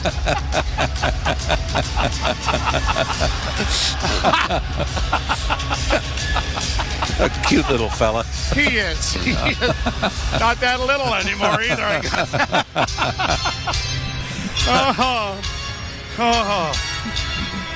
Okay, I think I'm going to be all right. Face off at center. Leafs to the left and the Red Wings to the right. And the puck is dropped and we're underway. Furman South and Carter Sandlak are the referees. The Red Wings fan on a pass and go back. Edmondson back of the goal. He'll get it up on the left wing. And Smith trying to get in over the line. Mott had it broken up. The Leafs on an errant pass. And an icing call coming here against Toronto. You said just a couple of milestones to look for. John Tavares trying to hit the 40-goal mark for just the second time in his career. And boy, what a time to hit 38, right? Well, 39 is the second all-time number. If he just gets one, he ties his second best. But I mean, at this stage in his career, absolutely. The contract. Yep. And he was hot when others were not this season. Matthews was out. He really turned it up. Played deep into the Red Wing zone. Chipped along the boards to the near side. It'll come to the blue line, and Tavares couldn't keep it in. And now a break on the left wing. In across the line. Larkin centers, a big save made by Joseph Woll. Riley will shoot it back into the Detroit end. Domi against the boards to Tavares. Back in the corner now for Nylander. Return to Tavares. Tried to spin it out in front of the net, but it was blocked. He gets it again. Trying to get it back to the point, but it'll be picked off by the Red Wings. Larkin comes to center and shoots it in. A diagonal shoot in, knocked away by Woll as it was coming to the front of the net. Wings against the boards. The Leafs get it out now. Whoa. One more stride and Willie Nylander was in behind the Red Wing defense and he was gone. Now here's a chance for Detroit with a shot and that deflected wide off Kasper's stick. Mermis plays it back of the net. Leafs looking to just get it out into neutral ice and Domi turns and sends it back to regroup it. Mermis will play it off the boards to center, but the Red Wings get it there and shoot it back in again. Woll couldn't trap it back of the net. Anthony Stolarz, who led the league in save percentage this year, although he played about half as many games as probably the shot from the point scores. Oh, wait a minute. Yeah, I don't know if this hit something. Justin Hall point shot looked rather harmless. I thought Woll had caught it till the goal light went on. That's what I mean. I mean, he had the glove up, seemed set. We're going to get a look at it first on the scoreboard camera. If it hit somebody, it was Austin Matthews. Matthews was the only player on that line. Yeah, it may have gone off the shaft of his stick. But it was just a harmless looking wrist. Yeah, it does. Yep. And just goes up enough to get over the left hand of Woll. Although, boy, it doesn't seem like from that other angle, it didn't seem like that trajectory moved at all. No. But former Leaf has the Red Wings up 2-1. And the Leafs are being outshot now 16-8. Volleyball down into the Toronto zone. But I was going to point out about Stolar's save percentage.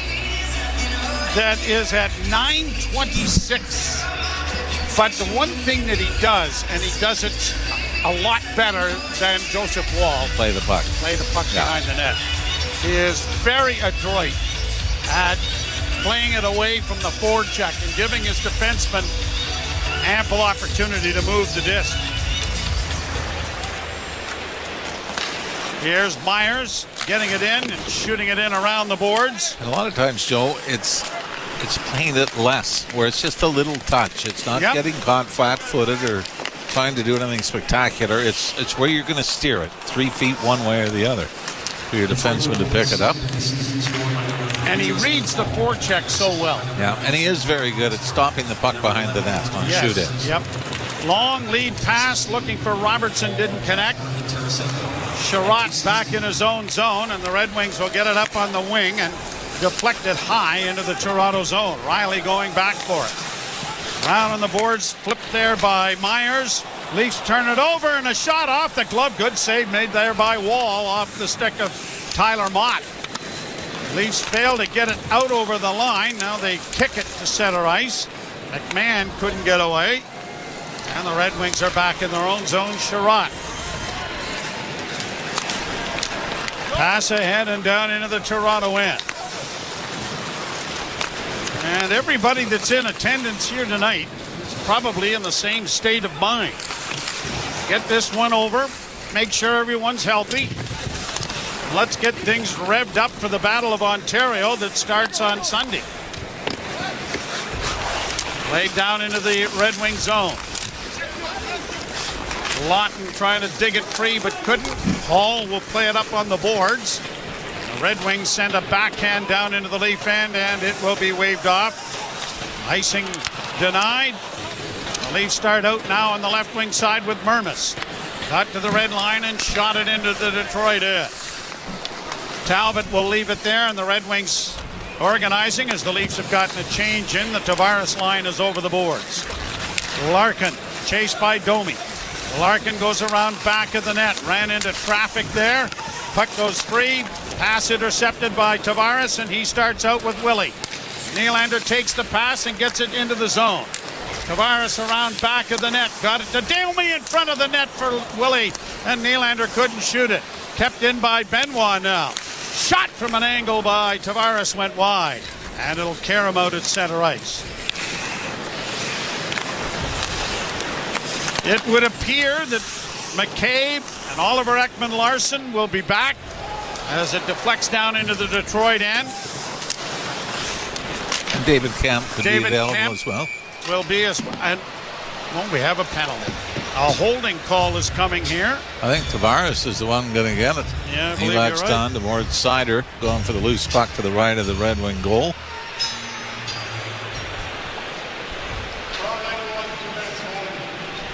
So the penalty kill is brought to you by your Ontario Honda dealers. Get home ice advantage on every drive with the new Civic Hybrid, proudly built here in Ontario. Visit your Ontario Honda dealers today. As soon as that hand comes off the stick, right? Tavares lets go the stick with his left hand, and just that reach onto the shoulder of Moritz Seider was enough.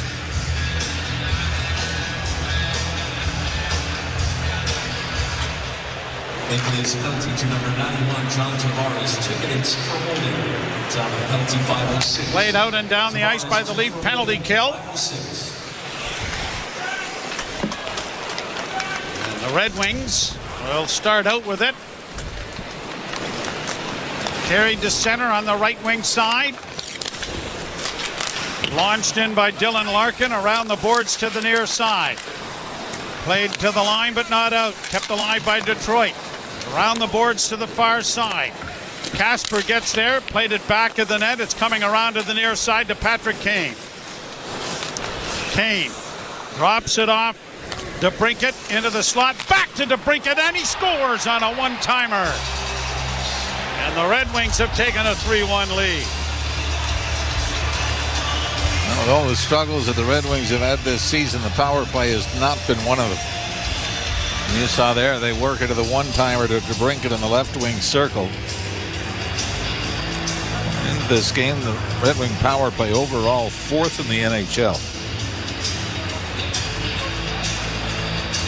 You saw it. I mean, you had Patrick Kane, deft little playmaking skills. But Alex DeBrincat with a one-timer. And this is a blasting his past Brandon Carlo, and then Joseph Wall far side, glove side to give the Red Wings a 3-1 lead. And this, I mean, you knew this was a tough start for Joe Wall, right? The intensity wasn't going to be great in front of him. Leafs are being outshot 18-9. And yet, you know, he wants to go into the playoffs. Feeling good about himself. Yeah. Yep. Leafs get it down into the Red Wing zone. Back to the point. Riley, a pass in front for Matthews. Matthews curls to the left wing side. Let a shot go. Didn't make it through. Cleared into the corner then by Tyler Mott. And to the line and pushed out at center ice. Mott brings it into the Toronto zone. Back checking there was Matthews. He'll play it up on the boards. And Nyes will flip it around back of the net. And the Maple Leafs are there to play it ahead at center to Marner. Marner for Riley. To the line and in. Riley to the left wing side with a pass in for Matthews, and he failed to redirect it. And it caroms off the end boards and comes to center. Brandon Carlo will wait for teammates to change. 13-11 to go in the second period. The Red Wings have scored twice to take a 3-1 lead. Fired in by Brandon Carlo. Leafs have won 26 times on home ice this year. Losing 13 and 1 overtime. Set back for a total of 106 points, and a long shot handled by Wall will stop play. Yep, and on the road, 25 wins, which is a franchise record they achieved for their 4-0 victory over the Buffalo Sabres on Tuesday. So I guess you're going to be pretty comfortable whether you're playing home and the road, right? Only a win difference between them at this point. You're listening to Molson Leaf Hockey on Sportsnet 590, The Fan, and the Maple Leafs Radio Network. Breaking news coming in from Bet365, where every nail-biting overtime win, breakaway, pick six, three-point shot, underdog win, buzzer beater, shootout, walk-off, and absolutely every play in between is amazing. From football to basketball and hockey to baseball, whatever the moment, it's never ordinary at Bet365. 19 plus, Ontario only. Please play responsibly. Gambling problem? Visit ConnexOntario.ca. When you get a Subaru with symmetrical full-time all-wheel drive and class-leading safety included, it's like you also get a Subaru that comes with your very own golf club holder, stadium parking navigator, a basketball team transporter, a remote cottage finder, a beaver spotter, a coach hauler, bear country guide, a family road trip carrier, a muddy road controller, extreme wind stabilizer, plus a... And we're out of time. Subaru is the multi-tool that masters every unpredictable weather condition. Visit your local Subaru dealer for great lease and finance options. Heard of Uline? You know, the have-it-all in-stock, ready-to-deliver shipping and industrial supply specialists. The company that does things for you that are unheard of, like keeping 41,000 items in stock in our own warehouses. With customer service reps on the line to get you what you need, when you need it, 24/7, 365, every time. Maybe you heard it here first. Want to hear more? Visit uline.ca. ULINE, your shipping and industrial supply specialists. You're listening to Toronto Maple Leafs hockey. Nyes has tied the game, but a brilliant play by Max Domi on Sportsnet 590, The Fan, and the Leafs Radio Network. We mentioned this the other night. Tom Blatchford retiring, had his 1,500th game the other night, and won the wrestling belt that they hand out for the player of the game, and so they just did a nice tribute to him here before the drop of the puck here in this second period. I'm surprised. Tommy's still a youngish guy, isn't he? Yeah. That our trainers make way more than broadcasters do. Oh no, a lot more. Well, you know what, and they can steal more too. You know, so you got a little venture going on the side there, I'm sure. No, not really. So at least it's one of the cases where whoever has the harder job gets paid more. We get paid? No. Tommy must be doing a lot better. A lot better than us. Yeah, so I know that. So at least you look at that and you go, okay, fair enough. So you get paid. Yeah. After I send a few emails. Which reminds me. Turnover in the Detroit zone, kept in by Pontus Holmberg, trying to drive the net, goes around back of the goal. Talbot got a piece of it with a poke check there as it goes around back of the net now in Detroit. Have it under control in their own end. Red Wings have won 39 times, 17 of them on the road this year. And we get another penalty coming. Tripping call? Yeah, I think Tanev sort of lost an edge. But a Red Wing player was close enough to him that the Red Wings are going to pay for it. So now, if there is one area that the Maple Leafs have to improve on, it has got to be the power play. Yeah, I mean, obviously hot for a long stretch, but of late it's come up a little cool for them. I think you had some games like against Montreal, right, on Saturday night. Yep. A few power plays, a couple of them were outstanding. Leafs keep the puck in with a pass into the slot, and a wrist shot taken by Tavares was blocked. Marner, and now we've got a penalty in front of the net. Tripping again. And against it looks Tavares. Like yeah, it's 4-on-4. I mean, I'll be honest with you, they're similar plays.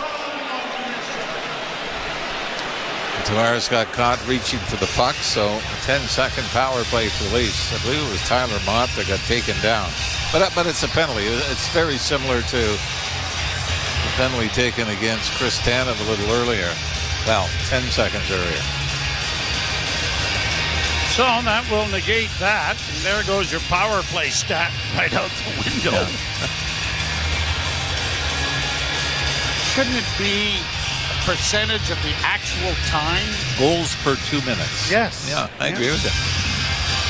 Draw one by Toronto. Because even on 5-minute majors, if you score 3 goals in a 5-minute major, it goes down as 3 for 4. Yes. Because it's a major. Because they figure you cannot be 3 for 1, right? Well, that would screw up the statistic, wouldn't it? Yeah, but that's where I'm with you on. It's a little more accurate stat. Goals per 2 minutes on the power play. Larkin gets it into the Leafs zone. A pass up on the wing didn't connect. Now back to Larkin on the left wing side. Took a shot. Blockered away by Wall, and it's gone up into the screen and out of play. And a face-off coming again in the Detroit end, or in the Leafs end. Red Wings have a power play goal in the night. And the other 2 goals, I mean, Dakota Mermis has it caught up in his equipment, skating backwards, and then tries to, when he does find it, throws it up the middle of the ice, picked off in the net. The second one, still looking to see if Austin Matthews deflected that or Joseph Wall just missed a wrist shot from Lucas Raymond has walked down the hall to the Red Wing dressing room. Shot from the point, knocked away by Wall. Red Wings have had 20 shots on goal. The Maple Leafs have had 9. And the Wings have it back in the center ice area. Brought out at center ice by Edvinsson. Played in on the right wing side. Benoit blocked the centering pass. Grabbed off then by Seider, but he carries back out into neutral ice. And Patrick Kane takes a drop pass from him.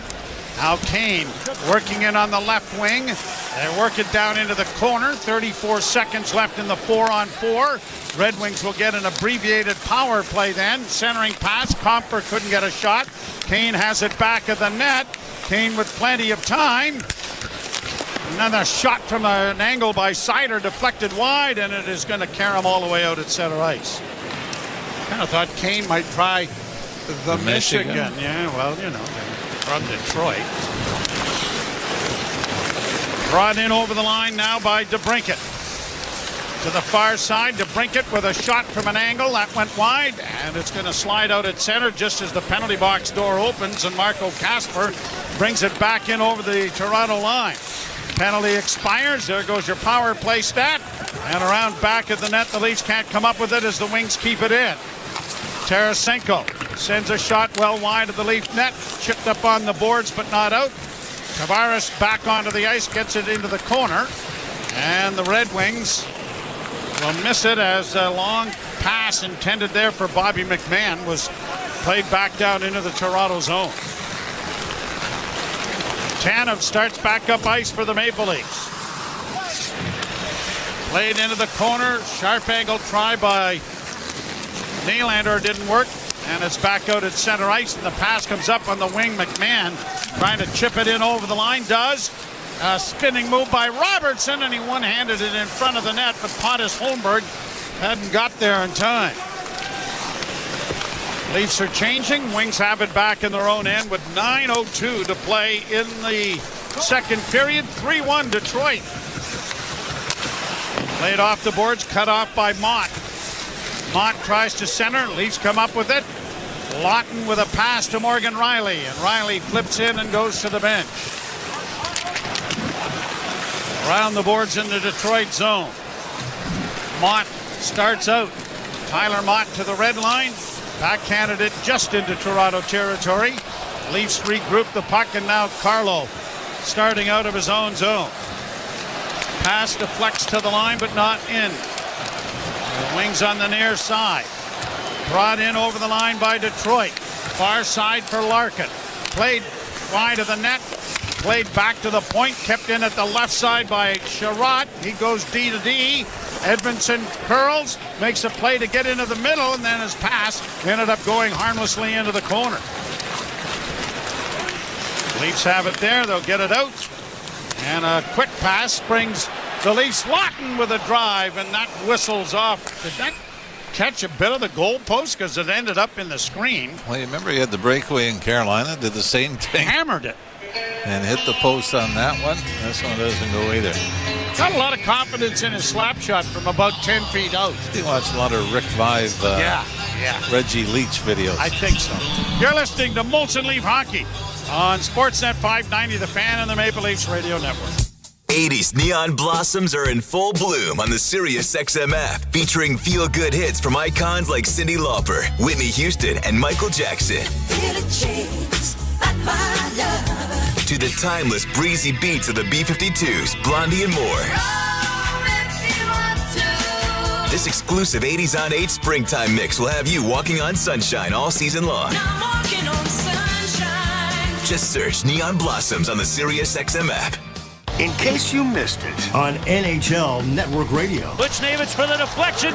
They shoot. They score! Jimmy Snuggerud. His first is a blue. 3-0 St. Louis. It's a power play goal. And in the biggest NHL game of his young career, he scores his first NHL goal. Smile away, kid. Smile away. NHL Network Radio, SiriusXM 91, and the SiriusXM app. Under review. Have wrestled with this one for a while, but I believe we've got our top 5 player of all time. Gretzky, Lemieux, or Howe, and I think it's Sidney Crosby for all-around play. Any discussion, no matter how you slice that loaf of bread, Sidney Crosby's in that discussion. Talk about high-level consistency. Under review with Mick Kern, 11 a.m. Eastern on NHL Network Radio, SiriusXM 91, and the SiriusXM app.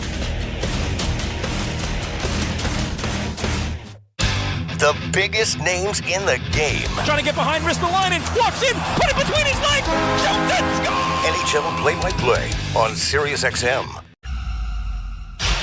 Face off in the Detroit zone. The Red Wings leading the game by a score of 3-1. We'll have the opening game on Sunday right here on Sportsnet 590 The Fan, beginning at 7 o'clock. Long weekend. What a great way to start things off as a shot by Benoit was kicked aside by Talbot. Edmondson against the boards, plays it out. And the Red Wings, Kane brings it in on the left wing. The veteran sends it down into the corner. Speaking of Patrick Kane and the Chicago Blackhawks and Stanley Cup wins, we ran into a great friend of ours and Mike Kitchen today. Yes. At the Greg Millen celebration of life. Kane plays it back into the corner. DeBrincat trying to come out, gets it to the point. A shot, good save made by Wall. 24 shots on goal for the Red Wings now, and a 3-1 lead. Brought in over the line, poked off a stick, kept alive though by Edmondson.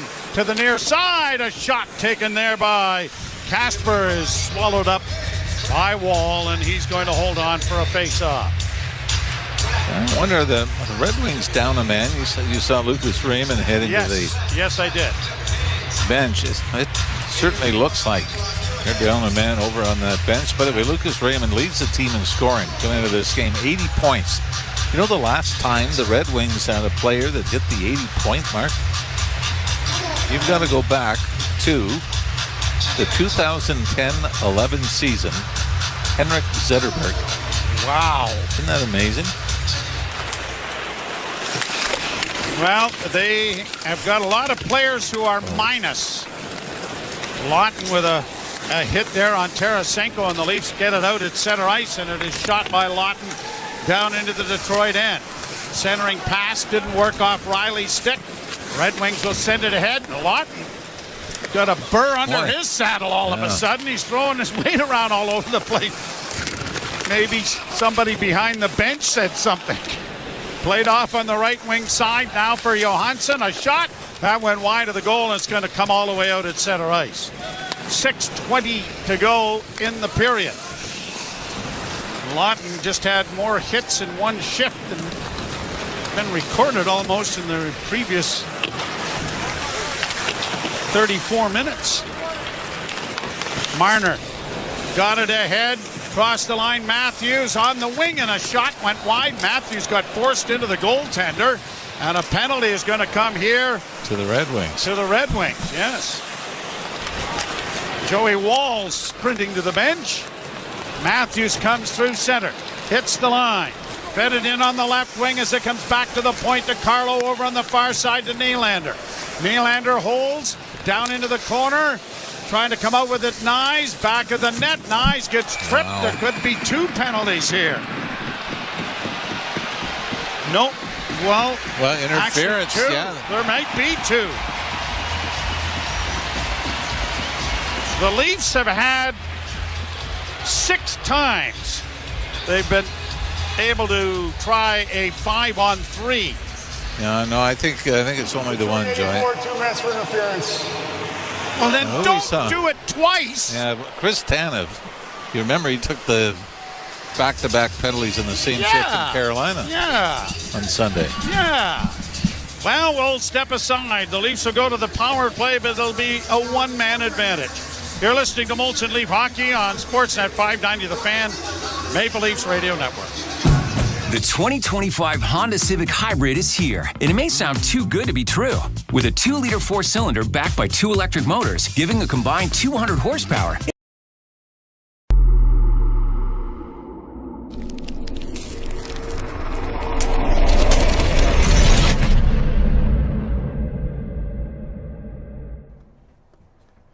What's up, insiders? How we doing tonight? Game 82, let's go. Look at the chat. It's already fired up. There's Stefan, Brandon. Toronto Sports Insider, you mean 10th? I guess. I don't know. Sometimes YouTube counts my likes. Sometimes they don't. I go back and watch the videos a day later and my like's not there. I don't know why. But whatever. I'm not worried about it. We're all having a good time. Thank you for being here. Please hit that subscribe button down below and turn on the bell if you're new here. Let's go have some fun back in the chat.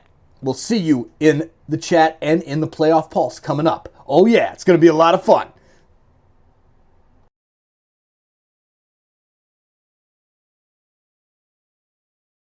A basketball team transporter, a remote cottage finder, a beaver spotter, a coach hauler, bear country guide, a family road trip carrier, a muddy road controller, extreme wind stabilizer, plus a... And we're out of time. Subaru is the multi-tool that masters every unpredictable weather condition. Visit your local Subaru dealer for great lease and finance options. You're listening to Toronto Maple Leafs hockey. Back to the point. Willie with a one-timer scores! On Sportsnet 590 The Fan and the Leafs Radio Network. Face on to the right in the Detroit zone. Leafs on the power play. Tavares waved out. Matthews will move in. And the draw scrum, but the Red Wings control, and they're going to send it high out and down the ice. Marner goes back. Carries it wide. Behind the back pass to find Matthews. With speed, he hits the red line and in on the right side for Tavares. Tavares banking it back to Marner. Marner walks the line, goes to the left wing side. Matthews with a shot. That was blocked. The rebound comes to the near wing. Nylander is able to keep it into the corner. Red Wings get it there and get it back of the net. And Justin Hall will play it off the boards and out and down the ice. Nylander will go back. Minute 19 to go in the power play. 4:52 to go in the period. Marner gets to center, swings it back to Matthews. Matthews hits the line but mishandles the puck, and it's cleared down the ice, and a sprint for it here with DeBrincat trying to cut in on the backhand. That was stopped, and Wall has it underneath his right pad. Boy, I think that hit Wall, hit DeBrincat again, and almost went through the pads of the Leaf goaltender as DeBrincat cutting down the right wing side. I think went right off DeBrincat's skate, came down, and Wall was fortunate for the Leafs to be able to keep the bottom part of the net sealed off and hold on to it. But not the kind of giveaway you want from Austin Matthews. And as we said, this is a difficult game to play in where you're just trying to get through it unscathed, and you've obviously got Sunday night in your mind. Puck back at the net. Riley overskated it, gets it back now to Robertson.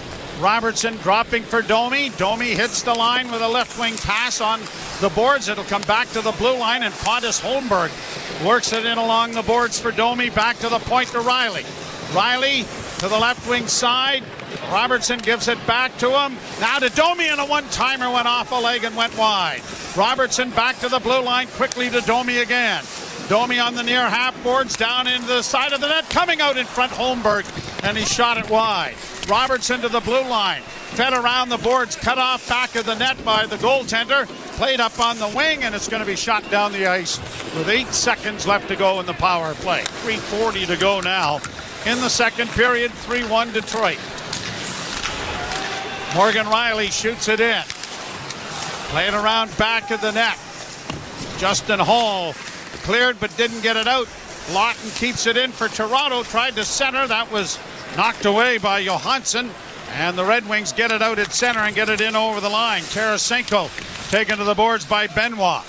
Puck back to the slot area. Johansson off the goal post and wide to the far side. Centering pass comes back into the near corner.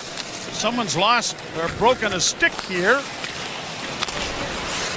It's one of the Red Wings that ends up going up into the screen and out of play. It was Tarasenko who had his stick break. It's a huge drop in numbers for Vladimir Tarasenko this season. And as he is, look at the stats coming in. Went down to 11 goals, 32 points this year. Was a member, though, the Florida Panthers Cup-winning team last year, being picked up. He and Palapoza were the pickups for the Panthers last season. Yarncrook gets it down into the offensive zone for the Maple Leafs. Played back of the net, but cut off by the Wings defense. Played to the line, but not out. Kept in by Lawton, but his shot explodes off a shin pad and comes to center. Can you look at number 24, Austin Watson, and not think of someone else who wore 24 for that team?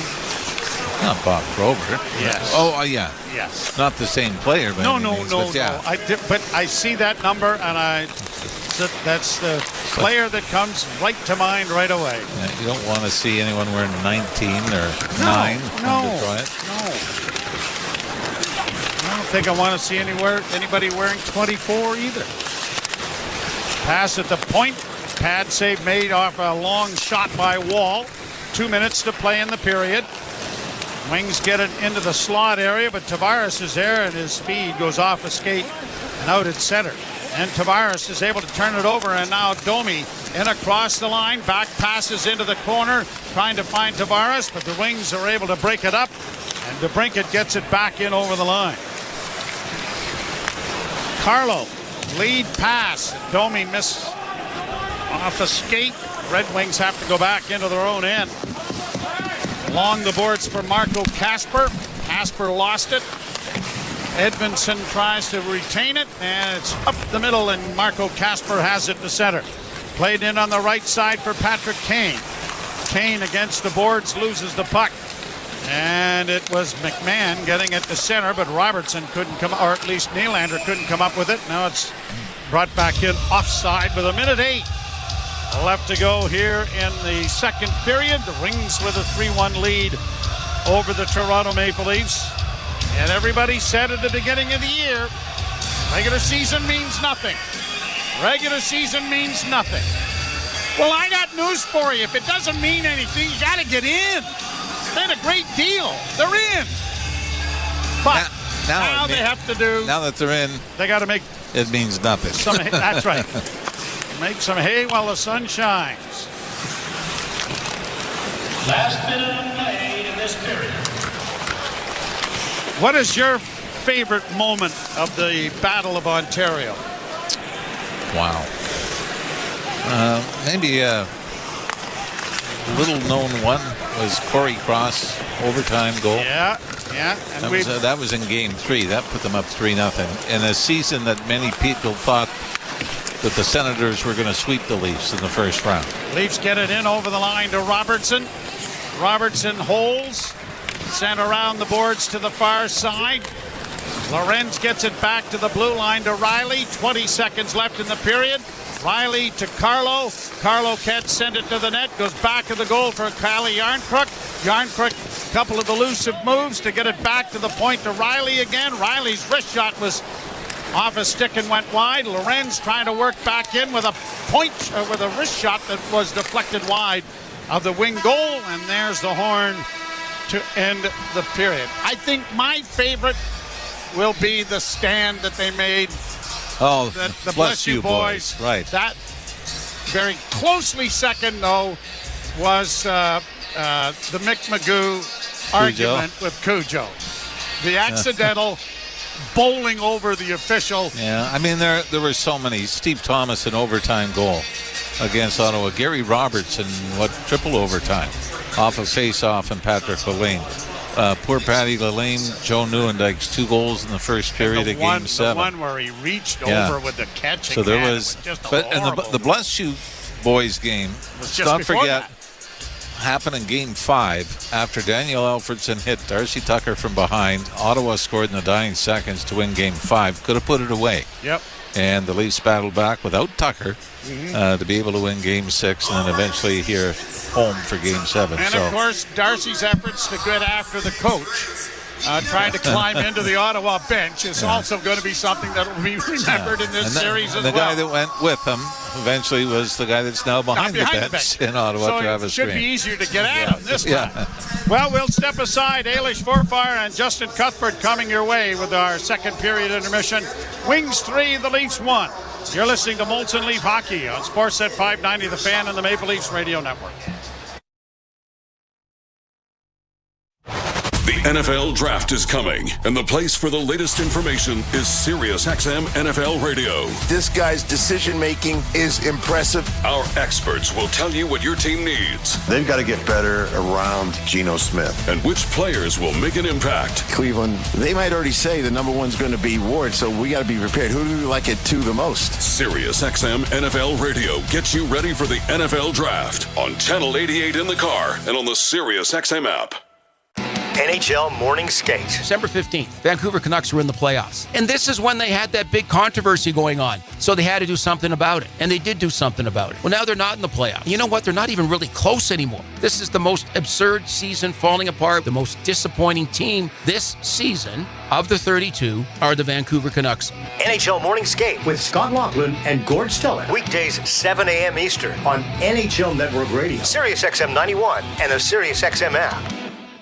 The Power Play with Steve Koulias. General manager of the Winnipeg Jets, Kevin Cheveldayoff. What would finishing first overall mean to the organization, Kevin? Well, I think anytime that, you can finish in an area where you're getting recognized, it's special. But again, the important thing for us is process. Is when we buy into playing the way we need to play, then, we feel comfortable that we'll win more games than not. And then you let the chips fall where they may. The Power Play, weekdays 3 p.m. Eastern on NHL Network Radio, Sirius XM 91, and the Sirius XM app.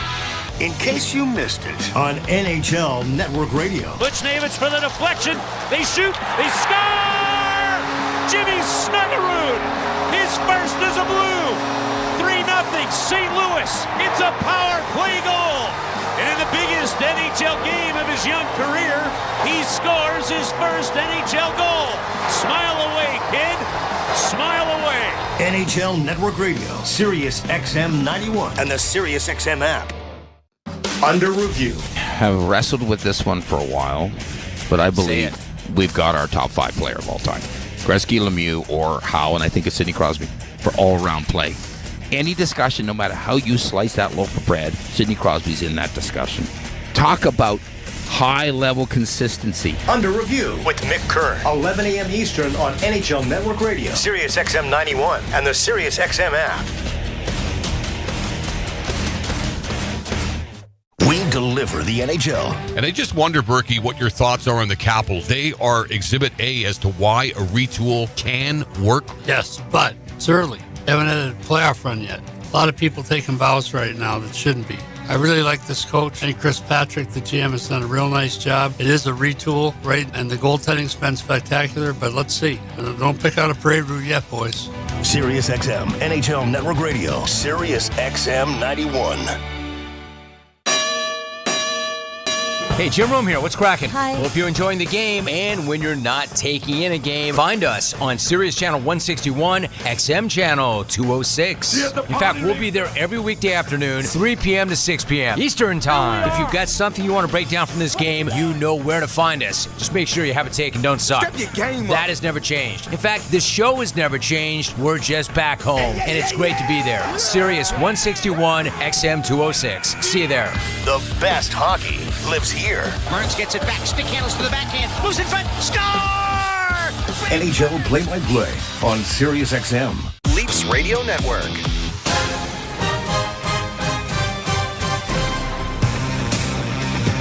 Welcome to Molson Leafs Hockey on Sportsnet 590 The Fan and the Maple Leafs Radio Network. It's a 3-1 lead for the Red Wings after 40 minutes.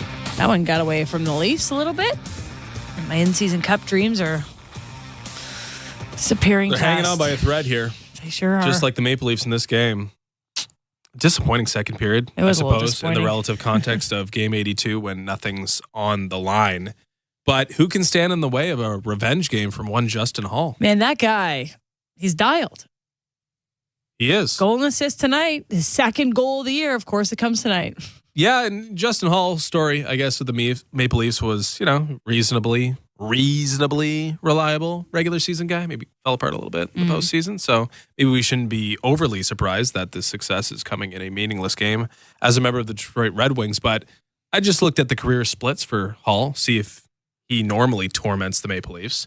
That would be his first point in 5 games. Oh. He's actually done pretty well against the entire gamut of NHL teams. The only team that he doesn't have points against now, after finally breaking through against the Leafs in his 6th game, Anaheim Ducks, 8 career games, 0 points, and the Utah Hockey Club, 2 games. This is your Justin Hall intermission report. He is 1 step away, or 2 steps away, sorry. He took 1 step. A point from every team. A point against all 32 teams. I wish the best for him. I hope he gets it one day. Me too. I think he will. Those Ducks, though, is bugaboo. Yeah. He only plays them probably twice a year.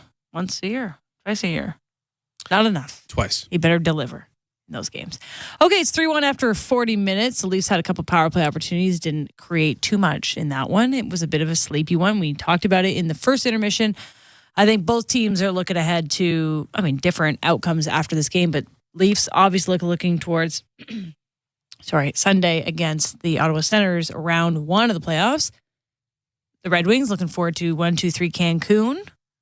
And it looks like not a lot of attention to detail being played by the Leafs. But you What do you want? I mean, at this point, they just get out of the game healthy. Yeah, that's really the only main objective in this game is to do that. I will say, though, I'd like to see Scott Laughton get another chance in open ice. The leading time on ice guy, at least among forwards for the Maple Leafs. It's the second time now we've seen that huge wind-up slap shot in a scoring position. Is that just the thing that Scott Laughton does? Yeah, he loves that.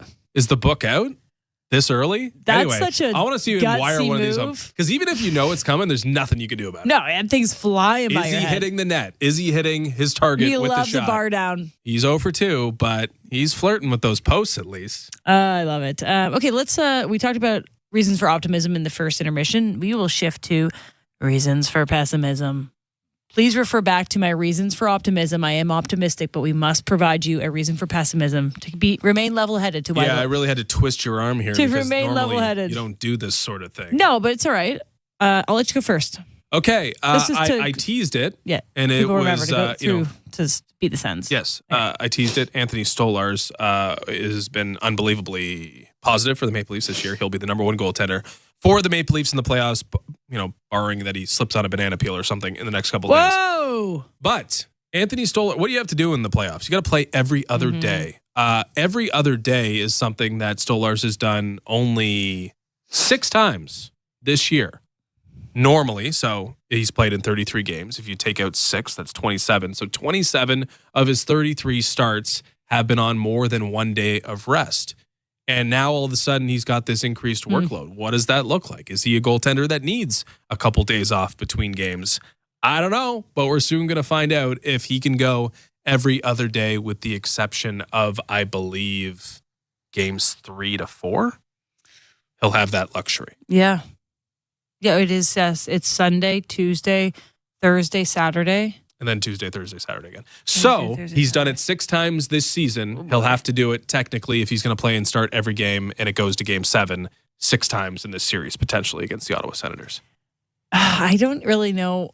I have a few little baby pessimisms. That's not even a real, I know. I spent the whole intermission doing it. And okay, give me one of your baby pessimisms. Okay. What's the biggest baby? Okay, I'll give you a goalie-related one, and it's kind of related to just the fact that the Leafs haven't been able to score goals in the playoffs. And Allmark could play to Vezina level caliber. Allmark needs this series big time. He's been called a playoff choker. He's basically never had a really good playoff run, and he's now the guy. And the Sens have been saying, "Oh, what do we need? We need a goalie. We need a goalie. Now we need a goalie." And Allmark is now given the opportunity to be the goalie. And we've seen this before with Bobrovsky and Vasilevsky and whomever, Swayman, that just have this crazy series. And I guess there is the playbook for Allmark to pull something out of a hat here and have one hell of a series. And I guess if you look back at the history of it all, you still have the same core 4 and you still have the same questions around production in the playoffs. And who's to say that Allmark doesn't see this as his shining moment? That's my pessimism. He's got pedigree, former Vezina Trophy winner. I know it hasn't been a perfect debuting season, and I know that he's not Vasilevsky or Bobrovsky or Hellebuck or whomever you want to pick. But that's a piece of hardware he's got. He could dominate this series. It's definitely possible. That was that's it. Speaking of dominating this game, there are only 2 Leaf forwards with 2 Leaf players, with more than 1 shot registered on target. Do you want to guess? Scott Laughton. That's 1. And Nick Robertson. No, Stephen Lawrence with 4. Oh, damn. So 6 combined shots between those 2 and 6 combined shots for everybody else. All right, lots to recap. We'll take a quick break. We'll come back with the Out-of-Town Scoreboard and get you set for the third period. You're listening to Molson Leafs Hockey on Sportsnet 590 The Fan and the Maple Leafs Radio Network. The Stanley Cup Playoffs Bracket Challenge presented by Skip is back. Oh, yeah, baby. And now it's time to take your shot. Face off against family and friends and see if you can predict this year's playoffs. McDavid shoots and scores. Can you pick the perfect bracket and claim the ultimate prize? A trip to a 2025-26 NHL event. Sign up today for a chance to win exclusive prizes at nhl.com/bracket. From the biggest stadiums to the coziest holes in the wall. From house parties to porch hangs to pride celebrations. your favorite fuzz shot.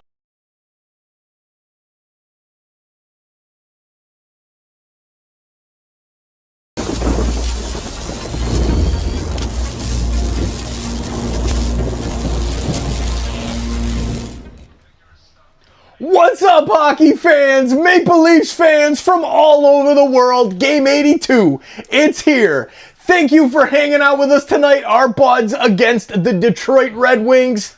We're getting ready for the playoff pulse.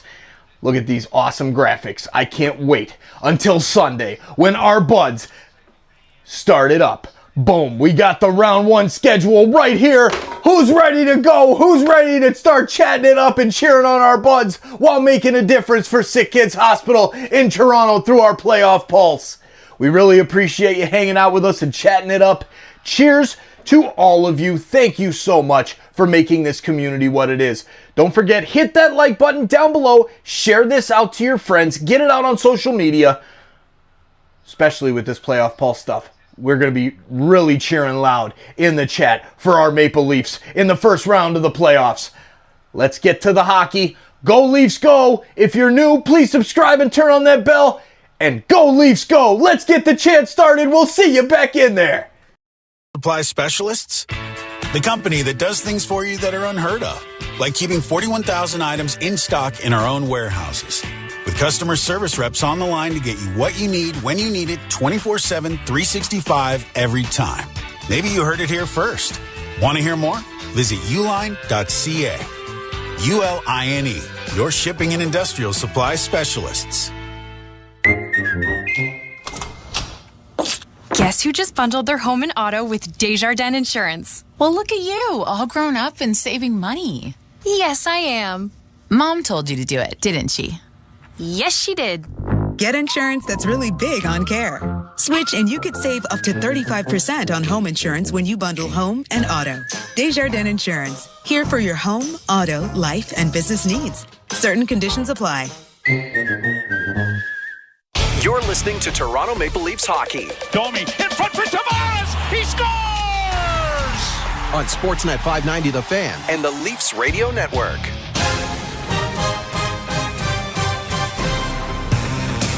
Welcome back to Molson Leafs Hockey on Sportsnet 590, The Fan of the Maple Leafs Radio Network. It's 3-1 for the Red Wings after 40 minutes. Last game of the regular season. Let's take a look at the NHL scoreboard presented by Bet365. Whatever the moment, it's never ordinary. Bet365 must be 19 plus, Ontario only. Play responsibly. Visit ConnexOntario.ca. The legendary Sam Rosen has called a goal. It belongs to Vincent Trocheck, and the Rangers lead the Lightning 1-0. End of the second period. There are 5 other games also in the second intermission, so let's roll through them. Sabres up 4-2 on the Flyers. Blue Jackets a 5-0 lead on the Islanders. Red Wings, as we know, 3-1 over the Leafs. Penguins have a 3-2 lead over the Capitals. Both Ovi and Sid have scored in this game. I wonder if they're like, it's a possible last game for one of these two in terms of scheduling. But they're both coming back next year. Yeah. Hurricanes have scored a bunch of goals, 5-3 over the Senators. End of 2. Still to come tonight, Flames and Kings. All right. That is our last intermission of the regular season. I thought it went swimmingly. Are we ready to sign off? You don't want to give another baby pessimism? No, I'm all optimism. All gas, no brakes, Leafs Cup. Okay, put that on a t-shirt. Let's go. Joe Bowen and Jim Ralph have the call. The third period next, the final period of the regular season. You're listening to Molson Leafs Hockey on Sportsnet 590, The Fan, and the Maple Leafs Radio Network. From the roots of Motown and R&B. To the groovy rhythms of the 70s. Music icon Smokey Robinson is delivering his very own channel of 60s and 70s soul hits and stories of his career. Hey, it's Smokey Robinson. Music is my life. Whether you're cruising or just vibing at home, let your soul shine with Smokey's Soul Town. Channel 74 and at home on your phone, computer, Alexa, TV, or other internet-connected devices.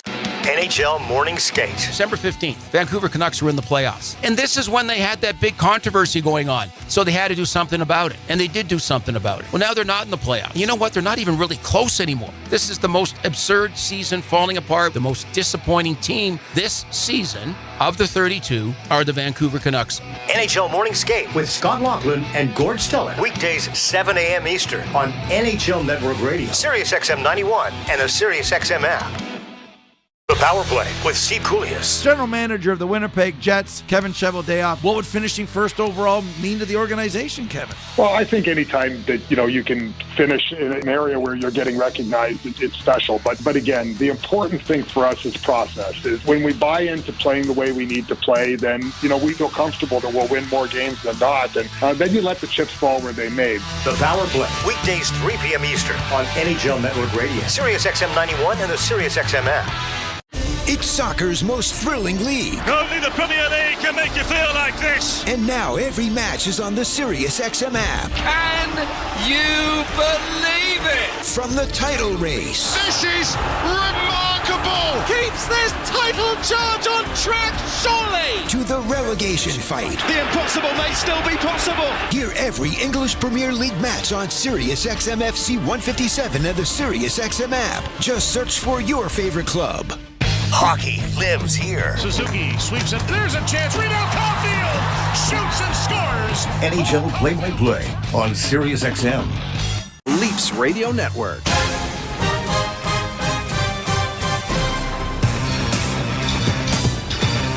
Face-off coming here to start the third period with the Leafs trailing 3-1 to the Detroit Red Wings in Game 82. And the puck is dropped and the Leafs control it as it is deflected down into the Red Wing zone.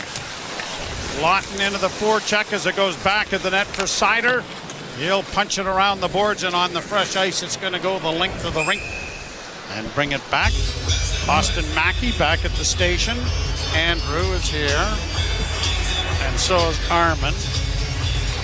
They are not in playoff mode yet. No. They have mailed this one in. Email. Email. That would infer that they actually put a stamp on something and got off their wallets to do it. They hit send. Meanwhile, the two professional broadcasters. That's right, Joe. Have not mailed this one in at all. We are in mid-season form. And believe me, over our 28, 29 years together, we've done a lot of final games of the season that didn't mean anything for other reasons. No, we were crying in our beer, weren't we? Red Wings, well, Ken Daniels and company, and they're going through it. Yep. Yeah, they're going through it. Mickey Redmond. Ken Kell, Paul Woods. Yep, Paul Woods. Paul Woods' beard has come in very nice. Yes. And I remember Paul Woodsy growing up in the Sioux, playing for the Sioux Greyhounds. Absolutely, I do too. Here's Benoit working in on the right side. Benoit trying to drive the net, goes around back of the goal. Center's pass for Nylander. Shot stopped there in front of the goal. And then Tavares was knocked down and couldn't get it in front. The Red Wings will send it down into the Toronto end.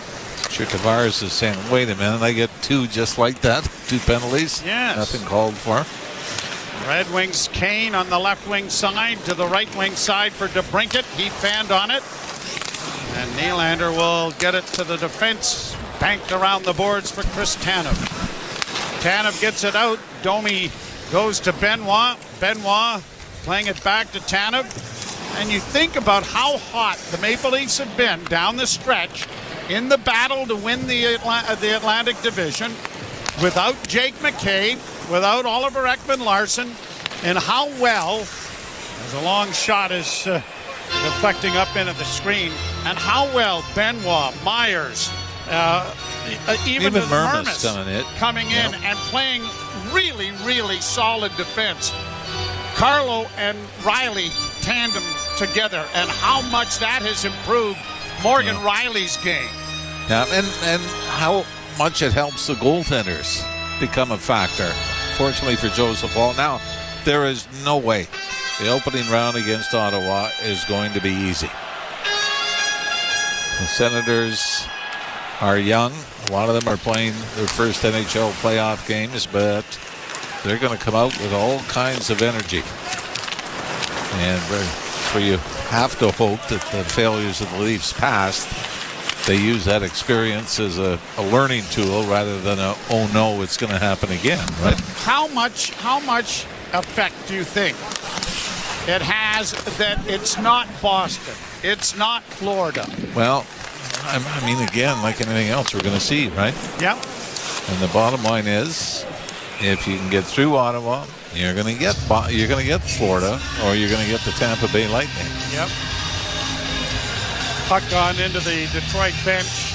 That's what a lot of people don't like about the brackets. Once you get into the standings, so you could have the Leafs, say Montreal upsets Washington in the first round, and the Leafs get past Ottawa. Well, it's still going to be Ottawa, Florida, or Tampa, and then New Jersey or Carolina would get Montreal. So you'd have 1 and 2 left playing 3 and 4 left. But greater minds than ours make those decisions. I can't believe you said that. What greater? Who could possibly be greater? Armin, do you want to go? I'm sure we could have the 47,000 page list ready for you for the playoffs. All right, Albert Einstein. All right, that's one. Well, he actually had a good rookie year, but okay. Oh, he did. Oh. Yeah. Lawton sends it into the Red Wing zone.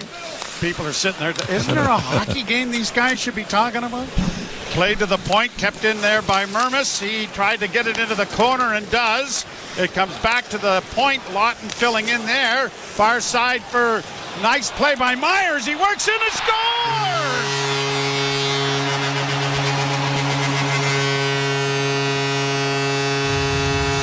Philip Myers does his Bobby Orr impression. And it was a pretty good one. Well, he just waltzes in from the right wing side. Myers, I believe, scored in Seattle. His first goal as a Leaf right before the Four Nations break. But he walks in, and it was as if everybody kept expecting him to pass it off. He beat 2 men coming from the right point and then slips it through Talbot.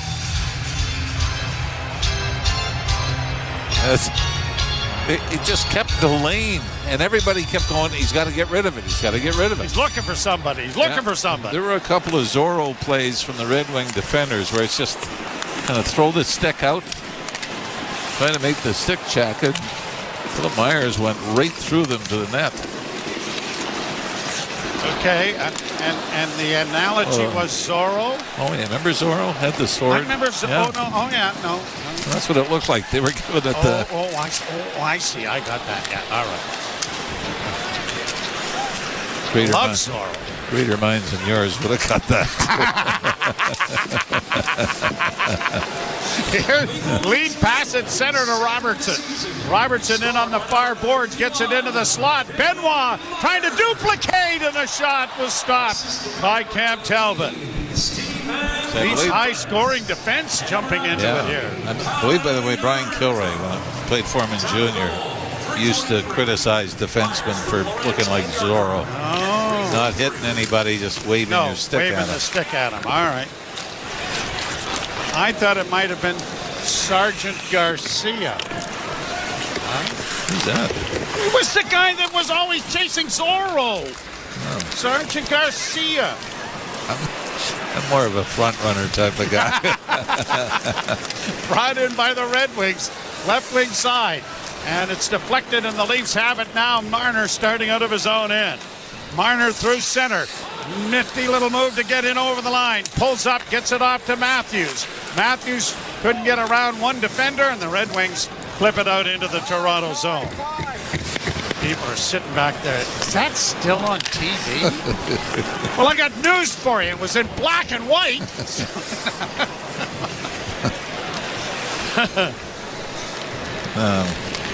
Guy Williams played Zorro, by the way. Damn it. I had the name and I was going to ask you. Brought in over the line. Big fat guy played Sergeant Garcia. I don't know what his name was. Back to the point it goes. Long shot deflects wide of the Red Wing goal. One of the Wings has lost his stick. The Wings have it back in their own end. And brought out at center ice. The Leafs did not have a particularly good second period. They were outshot 15-4, outscored 2-0. But they have carried the play here in the third and have been rewarded With a goal from Philip Myers, his second of the season. Shot into the Red Wing zone, and around the boards, Justin Hall. They'll get it ahead. Here's Watson to center, shooting it down into the Toronto end. Myers got there. The puck came out in front, went off the shoulder of Wall. Down around back of the net now. Nice play made there by Mermis to shield his man, and the Leafs get it out at center. Left wing side now for Lorenz, shooting from an angle. High and wide of Cairns to the point, kept in there at the far side. High-scoring defenseman Myers sends it right back into the corner. Lorenz couldn't get to it, and the Rings have it back in their own zone with Justin Hall sending it off a stick to center. Mermis off the boards. Yarncrook turns back in his own end as the Leafs are changing. And Yarncrook is headed to the bench. Chris Tanev, left wing pass for McMahon. He's going to shoot it in and stride in there after it. Goaltender played it into the corner, and the Wings get it off a stick and down the ice. An icing call with 12:33 to go, and the period is coming here. With Detroit leading 3-2. Face-off coming in the Detroit zone. I mean, that goal by Philip Myers might be the best performance I've seen since Vinton Hayworth, who played Carlos Garcia in the Zorro movie. I had to look it up. I know you did. You wouldn't have come up with that.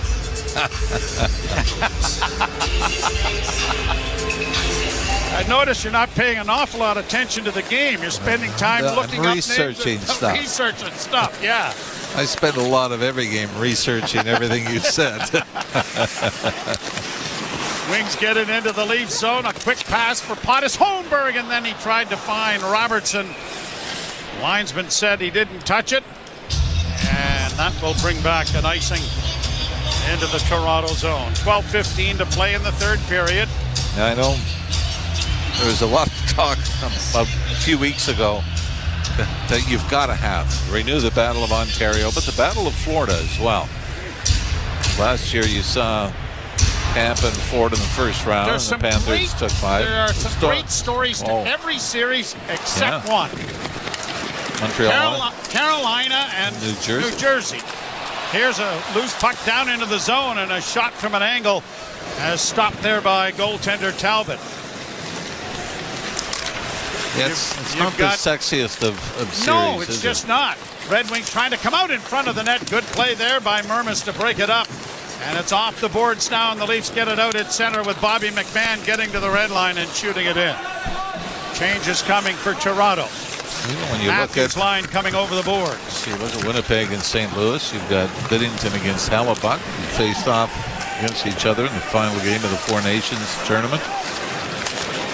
You've got the return to Colorado with Dallas. That's tough. One of those teams have to go out in the first round. You got LA and Edmonton, the 4th year in a row? Yep. So lots of sidebar stories that are going to be front and center. And then, of course, all of the players on both Ottawa and Toronto vividly remembering the Battle of Ontario. Well, there are some that have said some were alive. Yeah, well, Max was alive. John Tavares talked about Curtis Joseph and but he thought it was a linesman. See, he doesn't even know that. Right. Red Wings back at center trying to get it in across the line. Mott carried into the corner. That stopped up. Mott still with it. Works it off, cycles the puck off on the wing, and a shot is deflected wide, and Wall may have gotten a piece of that. 10.5 minutes to play, centering pass. Good save, Wall off the stick on a quick shot by by Austin Watson.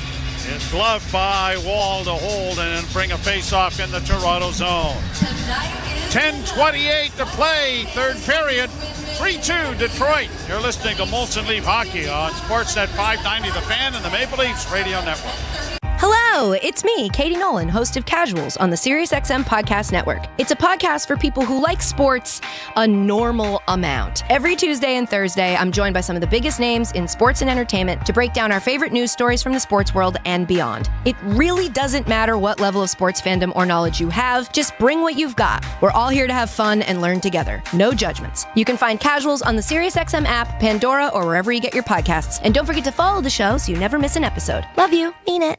NHL Morning Skate. December 15th, Vancouver Canucks were in the playoffs. And this is when they had that big controversy going on. So they had to do something about it. And they did do something about it. Well, now they're not in the playoffs. You know what? They're not even really close anymore. This is the most absurd season falling apart. The most disappointing team this season of the 32 are the Vancouver Canucks. NHL Morning Skate with Scott Laughlin and Gord Stellick. Weekdays 7 a.m. Eastern on NHL Network Radio, SiriusXM 91, and the SiriusXM app. The Power Play with Steve Koulias. General manager of the Winnipeg Jets, Kevin Cheveldayoff. What would finishing first overall mean to the organization, Kevin? Well, I think anytime that, you can finish in an area where you're getting recognized, it's special. But again, the important thing for us is process. Is when we buy into playing the way we need to play, then, we feel comfortable that we'll win more games than not. And then you let the chips fall where they may. The Power Play, weekdays 3 p.m. Eastern on NHL Network Radio, SiriusXM 91, and the SiriusXM app. Join me, Gord Stellick, and Scott Laughlin as we recap the night that was on NHL Morning Skate, weekday mornings at 7 a.m. Eastern on NHL Network Radio, SiriusXM 91. Radio Network. Armin has finally come up with something of importance.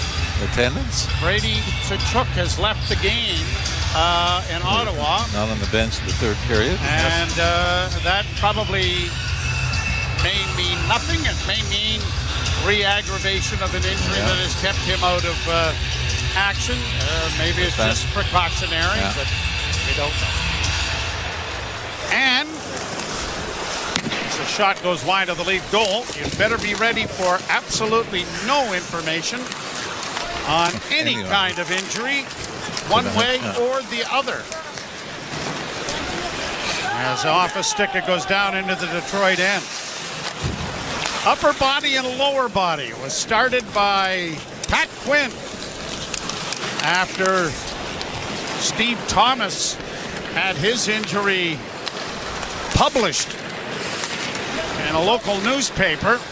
And that was upper body. Yes, it was. Well, it came out that it was, left shoulder, I think, right? Yep. And Jay McKee just hauled off and drilled him in the shoulder with a punch in the final game of that series against Buffalo.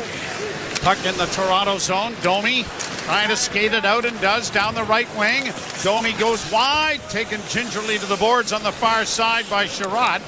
And the puck comes back out at center ice. Myers had it stripped away. Red Wings trying to corral it in the far corner. Coming out with a shot, and that was stopped by Wall. Into the corner again for Raymond. No, it's not Raymond. I don't believe he's back. At the point, Kane steering it back in behind.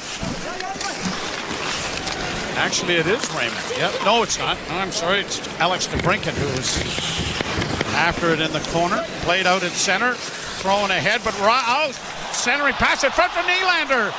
And he couldn't pull it from his backhand to his forehand to get it around goaltender Talbot after a steal made by Tavares. That's as close as Willie has come to getting goal number 30, or goal number 46. Tavares has had a couple of chances. Lucas Raymond, by the way, you're right, he hasn't played. He's only played 5 minutes and 45 seconds, so you saw him in the first period. Head down the tunnel of the Red Wings room, and yeah, they do appear to be a man down on the bench, don't they? Shot down into the zone. Talbot leaves the puck in the corner. Back of the net goes Pontus Holmberg. He got knocked down on the play. Red Wings Tarasenko trying to get it out. Robertson kept it in. Robertson getting a shot away, and he fed it wide of the net. Puck up on the far boards for Rasmussen, who gets it to the Toronto blue line and no further. 7:53 to go in a quickly played third period. Played down into the corner. And you know that both teams are thinking this. Let's not have to play overtime. Leafs with it in the center ice area. Lorenz across the line. Had it stripped away. Back come the Wings with Craig Smith in on the right side, dropping it back. Watson, a shot. That may have been the best save that Walls made right there. Puck comes back out at center ice, and Seider is there for Detroit. Up for Tyler Mott. Red Wings regain possession, and Seider steps in to just play it in around back of the Toronto goal. Quickly played around on the left wing side, but unable to trap that with Scotty Lawton. Red Wings bring it right back in again. Stopping up is Larkin. Larkin trying to play it into the slot. It comes to the backhand try. Stopped by Wall. He had it at the side of his goal. Leafs get it out at center. Marner unable to break through. Wings bring it right back in again. Berggren centering pass ends up going off his stick, kept in by the Detroit defense, and then a shot by Larkin was stopped by Wall. Nyes brings it out at center. He sends a long shoot in wide of the net. And Karen back out in front, but Matthews couldn't get there in time. And with 6:22 to go in the third period, the puck is back into the Toronto zone. Larkin brought it out over the line. I thought that was offside.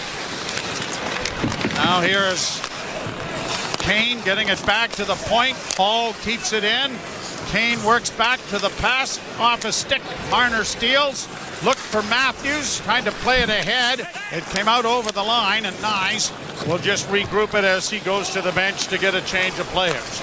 Myers from Lorenz and Yarncrook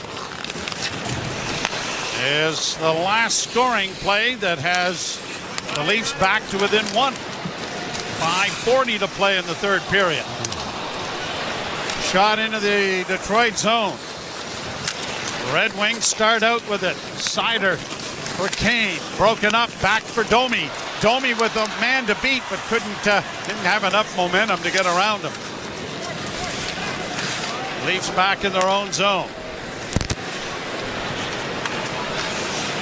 Myers comes through center. Flips in on the right wing. Too far for Robertson, who will go after it in the corner. Red Wings reverse the puck to Comfort. They can't get it out, though. Fired in around back of the net to the near corner. Robertson down the boards, couldn't come up with it. And the Red Wings get it to center, and Tarasenko will get it the rest of the way into the Toronto end. Quickly played ahead, and out comes the Maple Leafs to center. Holmberg across the line. Trying to split the defense. Had to go wide. Then it's centered in front. A quick shot by McMahon was stopped there by Talbot. I'd like to see McMahon maybe bang one in here, though, Joe. Yeah, he's gone a bit, eh? Yeah, 10 games without. Finding the score sheet for Bobby McMahon. 4.5 minutes to play. Leafs back in their own zone. Played off the boards by Benoit to center. Now brought on by Tanev. On the wing for Pontus Holmberg. Down into the zone it goes. And the Wings are back there to recover the puck. Game number 1 here on Sunday night, 7 o'clock. The building should be a little louder on Sunday. I would think there'll be some anticipation of that. Wings get it to the Leaf blue line. Morgan Riley regrouping. Gets a return pass and starts up ice. Riley to the left wing side. Fires it in around the board. Slowed up by Talbot. Played back into the corner. Red Wings get it again with Edmondson. And they'll get it out into the center ice area and on the right wing for Rasmussen. Rasmussen's pass hit a skate. And Lorenz trying to clear it out. Had it blocked and gets it back in the net. Riley with it again in the near corner. 3:20 to play in the third period and the final game of the regular season. Played out at center and in on the right side. Nyes has it bounced to Marner. Marner gets it back to the point. Myers drilled that just wide. Boy, he got a hold of that, didn't he? Matthews just missed the rebound off the backboards. He might have had an empty net. Nyes turns back up ice for Toronto. The big winger sends it into the corner, and Matthews will be first to the puck. Taken to the boards by Seider. Puck comes out in front of the net. Myers centering in front. Oh, and Myers lost that. And then Nyes couldn't finish it off in front. Some shoving behind the net with Matthews. Matthews has to let it go. Is that Sider? Morth Sider, yeah. Shot goes wide of the net. Matthews with it at center. Circles back. I think Matthews thought about it and then thought better. That's almost how he ended up getting the suspension against Darlene and the Sabres, right? Exactly, yep. Squaring off by the net. Here's Benoit at the point with a pass in front. Trying to get a shot away was Nylander. Nylander stick handling with it once too often. Tarasenko took it away from him and sends it down into the Leaf end. Does Joseph Woll go to the bench? Absolutely. I still think from using the number one unit on the power play, you want to practice these moments, right? Played off a stick. Tavares has it knocked away. Woll still in the goal. In across the line, and a drop pass ends up going to Comfer, who played it into the corner. And the Leafs have it again, and Marner starting out. Marner to the red line. There goes Woll to the bench. And at 26 to go. Leafs going for the tie. Scoop it in. Knocked down by Talbot. Cleared high out and down the ice. It's going to go wide of the net. And a race by Morgan Riley, but the linesman waved that icing off rather prematurely. Leafs get it back, though, across the line. Marner getting it into the slot. Matthews stick handling in.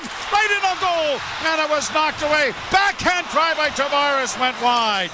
But everybody in behind the net standing here in the Leafs attempt to try and tie the game. Riley trying to keep it in, and it'll be poked out at center ice with 47 seconds left. Up on the wing for Tavares. Across the blue line, rink wide in front of the net. Oh, into the corner looking for Morgan Riley. It's intercepted. Wings are getting it back to the blue line. Stolen by Tavares. And it'll be played down into the Toronto end with 28 seconds to go. Up ahead for Nyes. Down the left wing and in. Nyes into the slot, dropping it back. Nylander into the corner. Back to the point with 15 seconds. To Nylander. Near side Marner, and he shot it wide. Pontus Holmberg in the far corner. Trying to bull his way back at the net. Nyes gets it to Marner. 3 seconds left. They center. They score!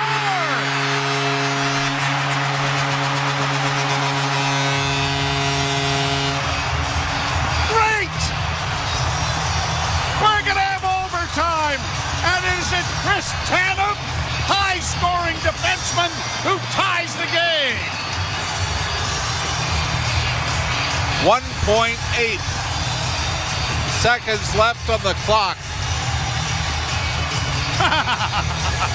What a pass by Mitch Marner, who picks the puck up off the boards. I don't know if he spots Tanev moving in from the right point, or this is a Hail Mary that is picked off by the right guy. Because Tanev, there's no way Marner can see him. I think he knows Matthews is in front. He's got some blue jerseys in front, but he also knows the time's running out. Get it off the boards and throw it towards the front of the net. And Chris Tanev looked like Bobby Orr on May 10th, 1970. Charging the net and putting it home. So but if you are, if you're a betting man, I don't know if you have Philip Myers and Chris Tanev scoring in the same game. This doesn't encapsulate the season. This season, I think it does. Well, we'll step aside. Overtime. Yippee. You're listening to Molson Leaf Hockey on Sportsnet 590, The Fan, and the Maple Leafs Radio Network. Breaking news coming. Home runs. So many to choose.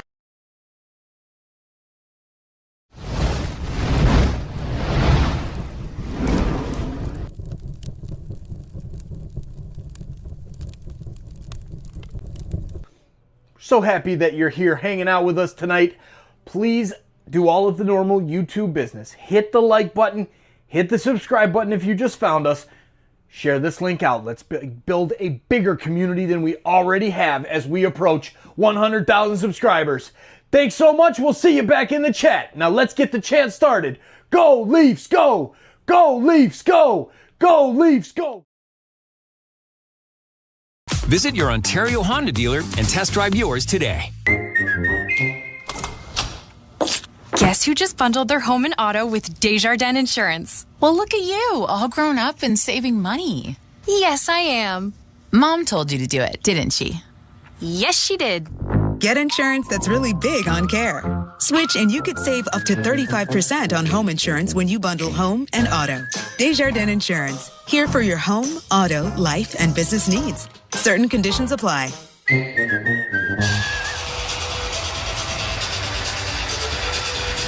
A lot of people don't get to come to games. A lot of people end up getting tickets. Here you got the meaningless game.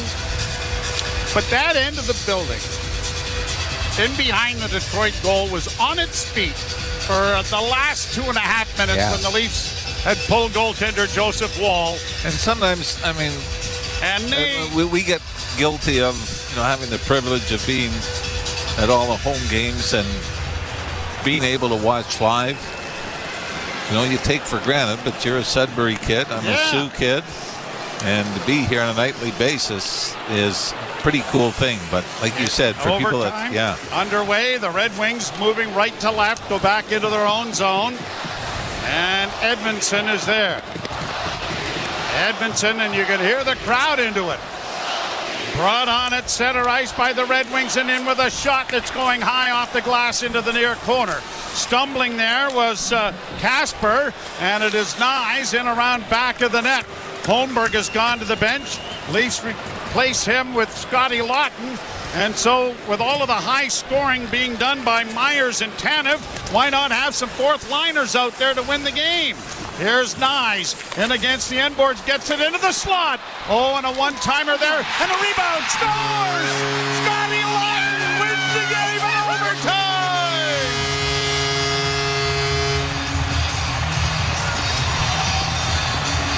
Why wouldn't he? And Dakota Mermis is going to get an assist. He fires it, misses the net. Short side on the Detroit goaltender. It goes off the backboards, out the other side to Scott Lawton. And he has to make a quick move to curl it, backhand, forehand to chip it in. And beat Cam Talbot to the post glove side. And the Leafs. Talk about a lot of feel-good stories. Yeah, and I, when we weren't going to put a lot into this had they lost, so you don't put too much into it as a win. But I think important, some of the guys that were able to chip in and get them back, whether it was Chris Tanev or Philip Myers, Joseph Wall picks up a win to end. You're happy for him. The Leafs were outshot 34-20 in the game. So always nice to head in on a high note, even though it may not be the most important game of the year. Like you said, a lot of little stories, some positive things to take with you into Sunday. 3 stars are brought to you by Desjardins Insurance. Get insurance that's really big on care at Desjardins.com/care today. Well, because of the chain of events in the last few minutes, I'm going to go with a complete homer call. I love this. On the 3 stars, and we'll go star number 3. I will go Philip Myers, who scored a great goal coming off the point to make it 3-2. We're going to go in order here, too. Oh. Then Chris Tanev jumping down from the right point. And he's a guy that a lot of times we say we've got to give him honorable mention. And Chris Tanev with the block shots and everything. But let's give him props for being the offensive hero in the dying seconds to make it 3-2, finishing off the net. Who did he call off the ice so that he could get on with 6 attackers? I want to know who that was. Huh. Who was it Paul Henderson called off the ice? Pete Mahovlich. Was it Peter? Yes, it was. You had to go out and score the goal. And the first star, it's only his second goal as a Leaf, and it was a big deal to bring him over. And maybe a little more important for Scott Lawton to finish the season this way than anybody else. Very quietly. We've seen him bounce around between the third and fourth line, but to finally get a chance in overtime, and he finishes it off early on a nice little move. So that's a nice little pat on the back for him headed into the postseason as well. So there you have it. We got Philip Myers, Chris Tanev, and Scott Lawton as the first star. So we invite you to join us on Sunday night. Game 1, the Battle of Ontario, the Leafs and the Ottawa Senators. right here on Sportsnet 590 The Fan. And until then, we'll ship it off to Halish Forfar and Justin Cuthbert. Leafs win in overtime, 4-3. You're listening to Molson Leaf Hockey on Sportsnet 590 The Fan and the Maple Leafs Radio Network. Hi, I'm Carney Wilson from Wilson Phillips. 35 years ago, in the spring of 1990, we released our debut self-titled album. Hold on for one more day. And all this week, I'm here on Mom Jeans, reminiscing about the songs from that record and the music and pop culture from the late 80s and early 90s. Mom Jeans. Now for a limited time on Channel 105 on most radios. And always available year-round on the Sirius XM app. In case you missed it on NHL Network Radio.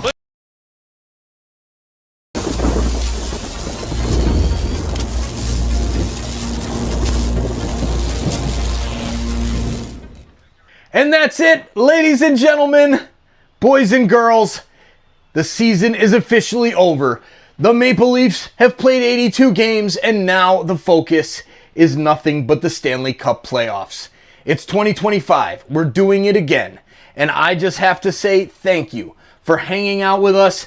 Thank you for chatting it up. Thank you for keeping it classy all season long. Now let's go have some fun in the playoffs. We'll let the postgame run, as always, and we'll see ya back in the chat. Go Leafs, go! Let's make this year the year. Come on, Maple Leafs fans. Go Leafs, go! XM 91 and the Sirius XM app. The world's most thrilling league is now in the palm of your hand. Hear every English Premier League match all season long on the SiriusXM app. Just search for your favourite team. Radio Network. You've been listening to Molson Leafs Hockey on Sportsnet 590 The Fan and the Leafs Radio Network. There's a Molson with your name on it.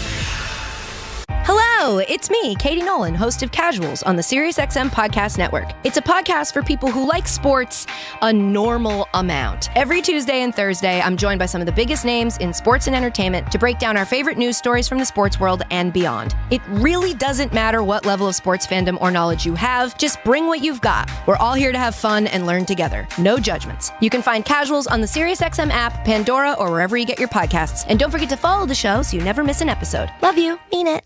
NHL Morning Skate. December 15th, Vancouver Canucks were in the playoffs. And this is when they had that big controversy going on. So they had to do something about it. And they did do something about it. Well, now they're not in the playoffs. You know what? They're not even really close anymore. This is the most absurd season falling apart. The most disappointing team this season of the 32 are the Vancouver Canucks. NHL Morning Skate with Scott Laughlin and Gord Stellick. Weekdays 7 a.m. Eastern on NHL Network Radio, Sirius XM 91 and the Sirius XM app. The Power Play with Steve Koulias. General manager of the Winnipeg Jets, Kevin Cheveldayoff. What would finishing first overall mean to the organization, Kevin? Well, I think anytime that, you can finish in an area where you're getting recognized, it's special. But again, the important thing for us is process. Is when we buy into playing the way we need to play, then, we feel comfortable that we'll win more games than not. And then you let the chips fall where they may. The Power Play, weekdays 3 p.m. Eastern on NHL Network Radio, Sirius XM 91 and the Sirius XM app. In case you missed it on NHL Network Radio. Butch Navitz for the deflection. They shoot. They score! Jimmy Snuggerud. His first is a blue. 3-0 St. Louis. It's a power play goal. And in the biggest NHL game of his young career, he scores his first NHL goal. Smile away, kid. Smile away. NHL Network Radio, Sirius XM 91 and the Sirius XM app. Under review. Have wrestled with this one for a while, but I believe we've got our top 5 player of all time. Gretzky, Lemieux, or Howe, and I think it's Sidney Crosby for all-around play. Any discussion, no matter how you slice that loaf of bread, Sidney Crosby's in that discussion. Talk about high-level consistency. Under review with Mick Kern, 11 a.m. Eastern on NHL Network Radio, Sirius XM 91 and the Sirius XM app. It's soccer's most thrilling league. Only the Premier League can make you feel like this. And now every match is on the Sirius XM app. Can you believe it? From the title race. This is remarkable. Keeps this title charge on track, surely. To the relegation fight. The impossible may still be possible. Hear every English Premier League match on SiriusXM FC 157 and the SiriusXM app. Just search for your favorite club. Join me, Scott Laughlin, and Gord Stellick, along with former NHLer Mike Johnson for NHL Morning Skate. Weekday morning, 7 a.m. Eastern on NHL Network Radio, SiriusXM 91.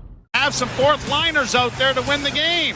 Here's Nyes in against the end boards, gets it into the slot. Oh, and a one-timer there, and a rebound, scores! Scotty Laughton wins the game in overtime!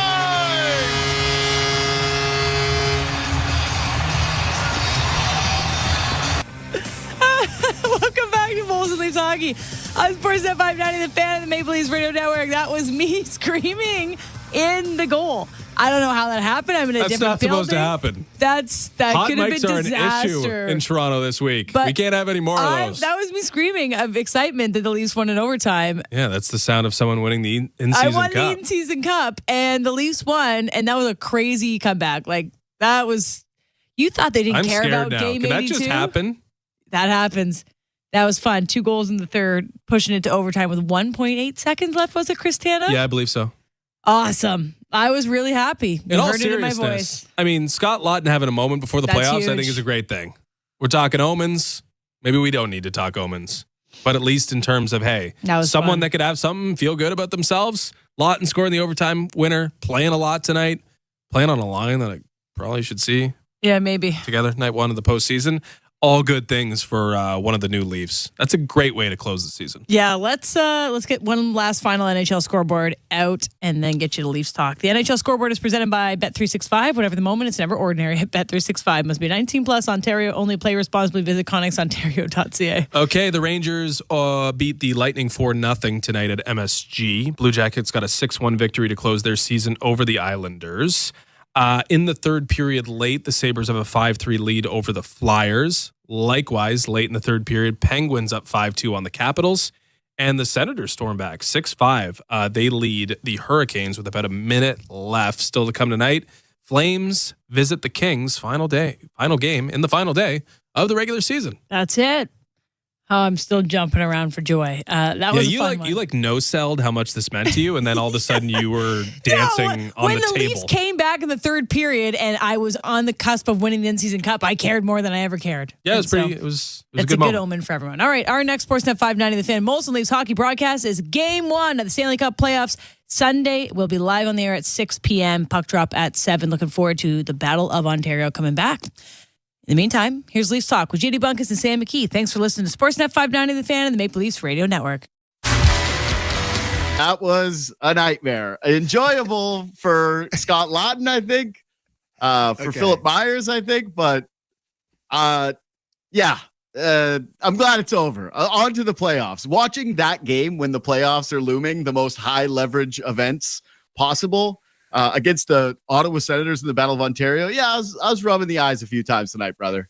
I got to tell you, I was going to start with a simple quiz. Mm-hmm. After 2 periods, I was thinking, I know how I'm going to start Leafs Talk tonight because we're literally going to have nothing of note to talk about.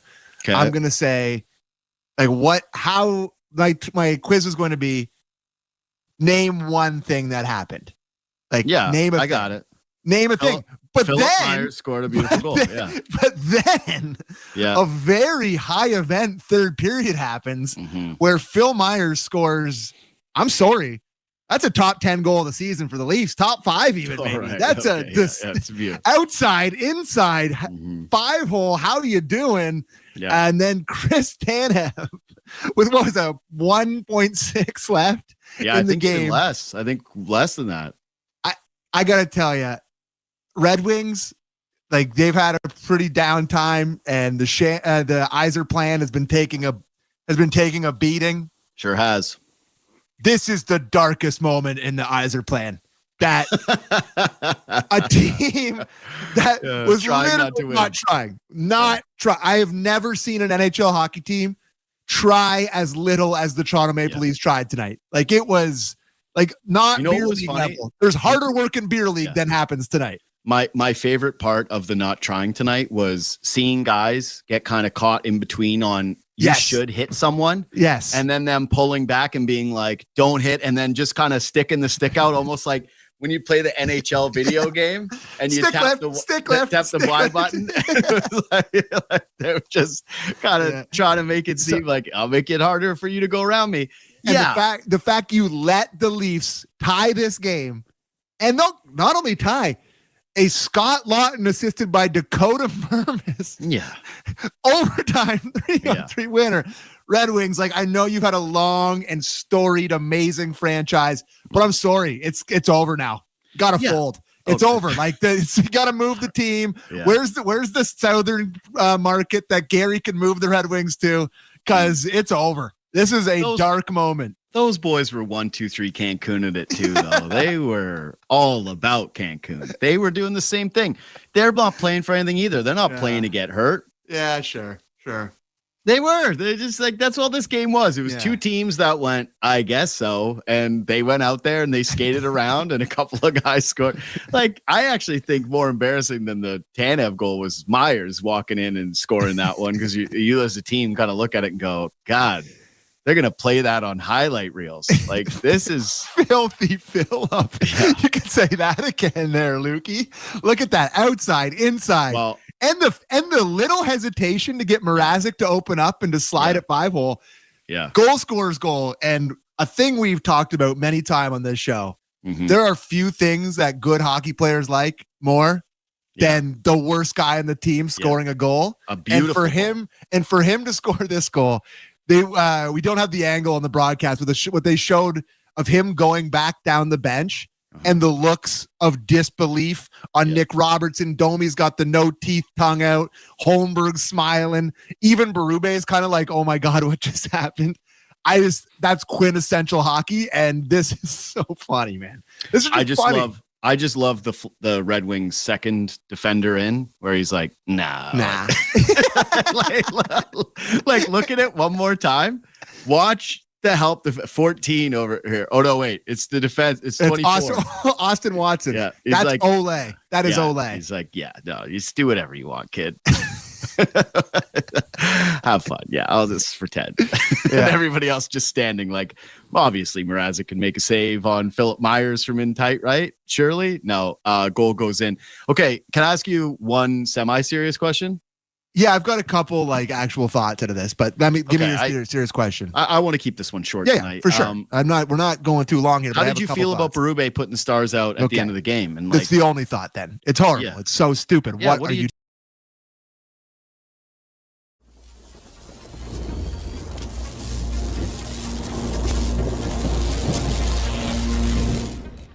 And that's it, ladies and gentlemen, boys and girls.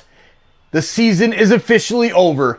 The Maple Leafs have played 82 games, and now the focus is nothing but the Stanley Cup playoffs. It's 2025. We're doing it again. And I just have to say thank you for hanging out with us. Thank you for chatting it up. Thank you for keeping it classy all season long. Now let's go have some fun in the playoffs. We'll let the post-game run, as always, and we'll see you back in the chat. Go Leafs, go! Let's make this year the year. Come on, Maple Leafs fans. Go Leafs, go! Travis Green did the right thing where he said to him, cool, go out there and skate for a little bit, and then you're done. You're not playing the full hockey game. You're coming out, and then we're going to send you to the dressing room for the third period. And Warner ended up playing 16:36 tonight. Matthews played 15:36. Nylander 16 minutes. Yeah, it's too much. They played too much. Like, I would like to see those guys around 10. We don't need to get too bent out of shape. Ultimately, it ends up being fine, right? Like, the only take you should have from this game is it doesn't appear that anybody got hurt. So congratulations to the Toronto Maple Leafs. You went out there and you played a shinny game and nobody ended up getting injured. So this doesn't end up being a calamity. But yeah, I don't know, man. 16 minutes for all the guys feels like too many minutes for all of them. And throwing them out on the ice to say, let's get more ice time was kind of stupid to me, frankly. I just thought it was dumb. And there was a moment where it was right towards the end of the game where they're on the ice. Yeah. And the puck comes back to trigger-happy Phil Myers, who just scored one of the more beautiful goals he will ever score in his life. Actually, the most beautiful goal he's ever scored in his life. I will say that for sure. Yeah. Well, Matthew especially Nyes since it's in the NHL. standing in front of the net, and the puck comes back to Phil Myers. Yeah, I know. And he hammered a 98-mile-an-hour slap shot with a minute left in the most meaningless game you could ever imagine. Joe Minette. Bangs off the end glass, not even close. Like, have one sense of like, oh my God. You imagine that hits him in the knee or hits him in the foot, hits him in the shoulder. I imagined it right after it happened. Like, God, that's all I could think about. And all I was thinking about during this entire game was like, there's the one really scary moment where Matthews gets knocked into the net, right? Yeah, Lagesson, the former Leaf, kind of drags him into the goalie. Yeah, and it kind of is a nothing play, but you can see Matthews looks pissed, like, hey, man, I'm heading to the playoffs. What are you doing? Yeah. And Lagasson's like, you're out here. Yeah, that's what's really hard about these games, and where you're not, it's an NHL hockey game, and all these guys have National League instincts. They've got to this point for a reason, where you've been playing, your whole life, you've been playing in these high intensity games, you are the elite of the elite. And then you all of a sudden, right before the most intense games of the year, are playing in the way less intense than a preseason game. This is the least intense game you could possibly play in. But that's just instinct kicking in right there. Like, you're a defenseman. You see Austin Matthews get in position. You're kind of trying to box him out. It's like, all right. Yeah. I don't know. I think it's really hard. And I talked about it a little bit today with Borny, that it's just so stupid that you can't sit a guy out because of the cap. Yeah. I came up with on the show today, the clinch clause, where last game of the season, if you don't want to have to play your guys, you can call up a couple of AHLers that can play in your lineup. So the Leafs fought all season long, had a great year, they win the Atlantic Division, and they're forced to play their best players in a meaningless game because they have too many good players that they had to pay a lot of money. It's just the reasoning for it is so stupid. So I wish they didn't even have to play him. So anyways. Yeah, of course. I think that anybody with a brain wishes they didn't have to play him. And I see this where it's like John says, guys, huge overreaction. They put the big boys in the last minute to save face with fans who paid big money for tickets. I like what they did. I don't even know what you're talking about, Johnny. Johnny boy. I don't think. You think there's a fan that's in that building who's sees a Marner injury, was like, oh, well, I did pay for these seats and I really what are you talking about? This screen name may get us in trouble here, but I'm just reading his name. Gorgeous Hammer says, hey, those 2 points could be meaningful if they play Dallas in the finals. Yeah. I love that. That's a great angle. Listen, Gorgeous Hammer is on it. Because I had no idea that that's even a thing. And I don't know if that's even true. Christian just threw that out there, possibly no fact check, but I'm just I guess if we're at that point, the fact that we're doing a Leafs talk tonight, we might as well look. That got him to 108 points. Mm-hmm. That gives them, home ice over the Stars, over the Kings. They would have had it over the Kings anyway, but still behind the Knights and the Jets. So there you go. Yeah, Stars lost 7 in a row to end. Yeah, 7. Yeah, I was going to say it was 6, but I don't know if they lost their last game. But 7 in a row going to the postseason is nightmare stuff. You know who else lost 7 in a row? Colorado Caps. when they won the Cup. Oh, yeah. I was going to say Caps, I think, only won 3 games of their last 10 in the Ovi chase. Yeah. Well, the air came out of the balloon there after they were all celebrating in games that they were losing. Because Ovi was scoring goals. It's we cannot care about the results of these games because of Ovi breaking the goal record. Man, my vacation was so perfectly timed. He scored that this Saturday. I was like, goodbye. Enjoy it. Mahalo. I came around on it. Yeah. I came around on Ovi after watching just copious amounts of highlights of him just playing hard and loving the game. And I went, listen, would I rather have a Canadian hold the record? Sure. And I'll make no apologies for that. Yeah.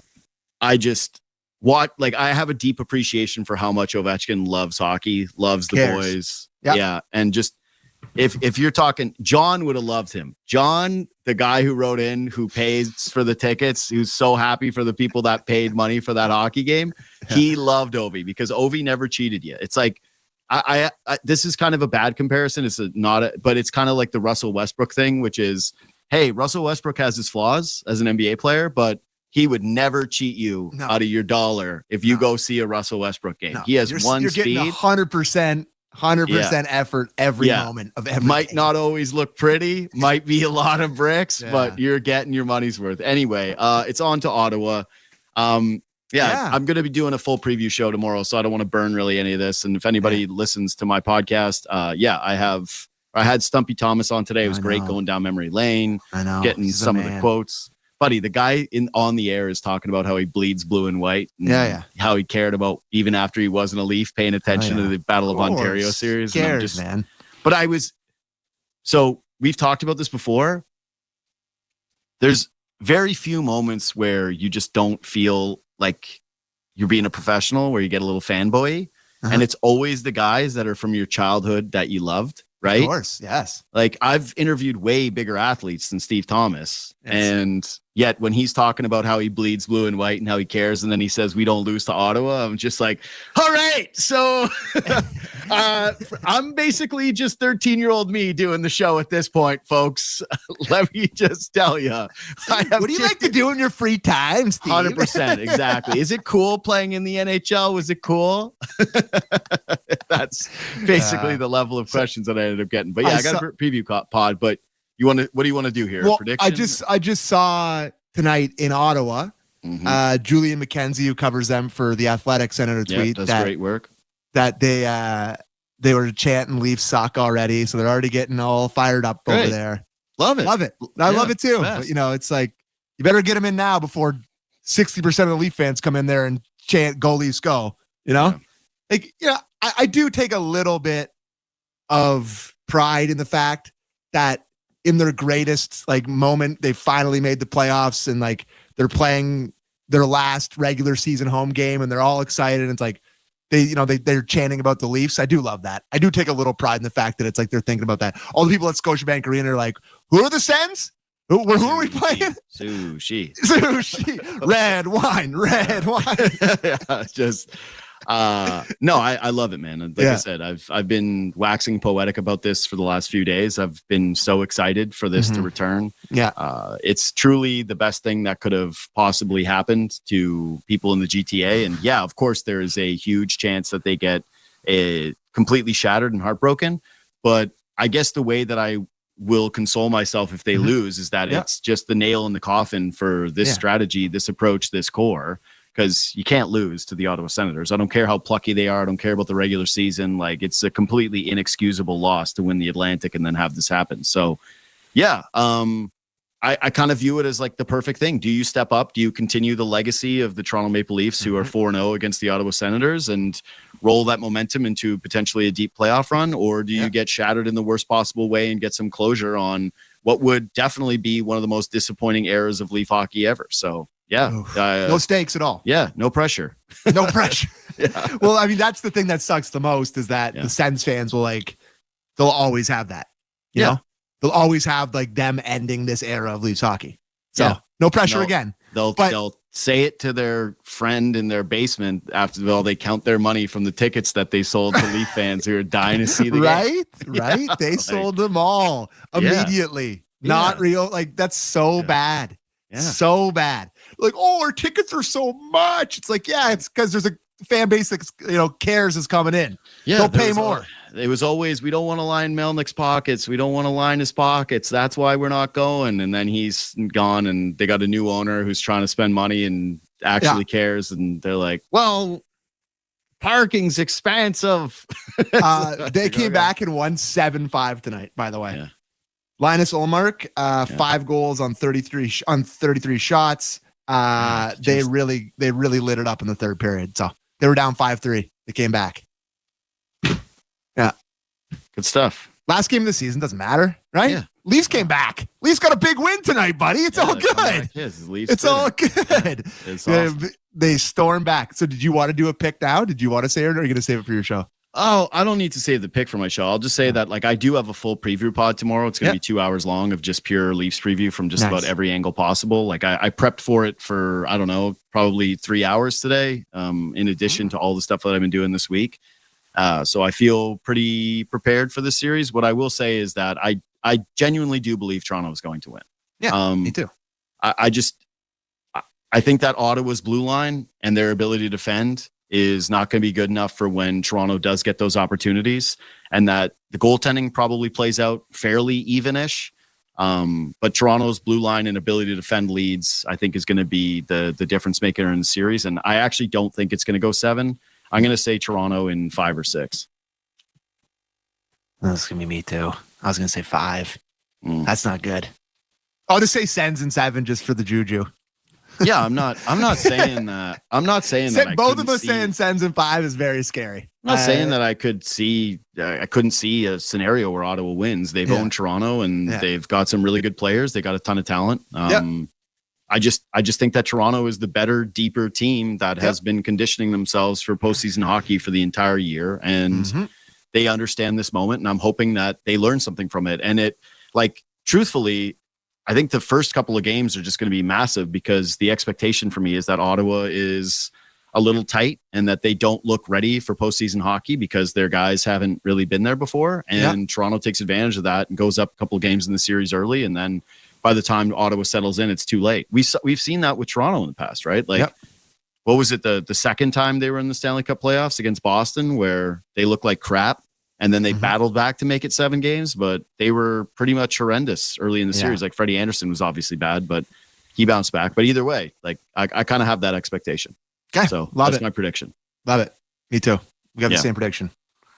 Belief is the scariest thing, says Biff of course. and Hap. Yeah, well, of course. I mean, listen, there's really one way the Leafs lose this series. It's ghosts. Yeah, it's ghosts and choking, and it's a higher power. It's not on the ice. It's something from above. It's curses. It's ghosts. It's whatever you want to say. Yeah. That's what it is. The Leafs have a better team. They've accumulated way more points over the regular season. They've been better all year. You just, if they play to their capability, they should win, and they should win pretty handily. But it's just, that's it. But anyways. It doesn't need to be said. It's out there.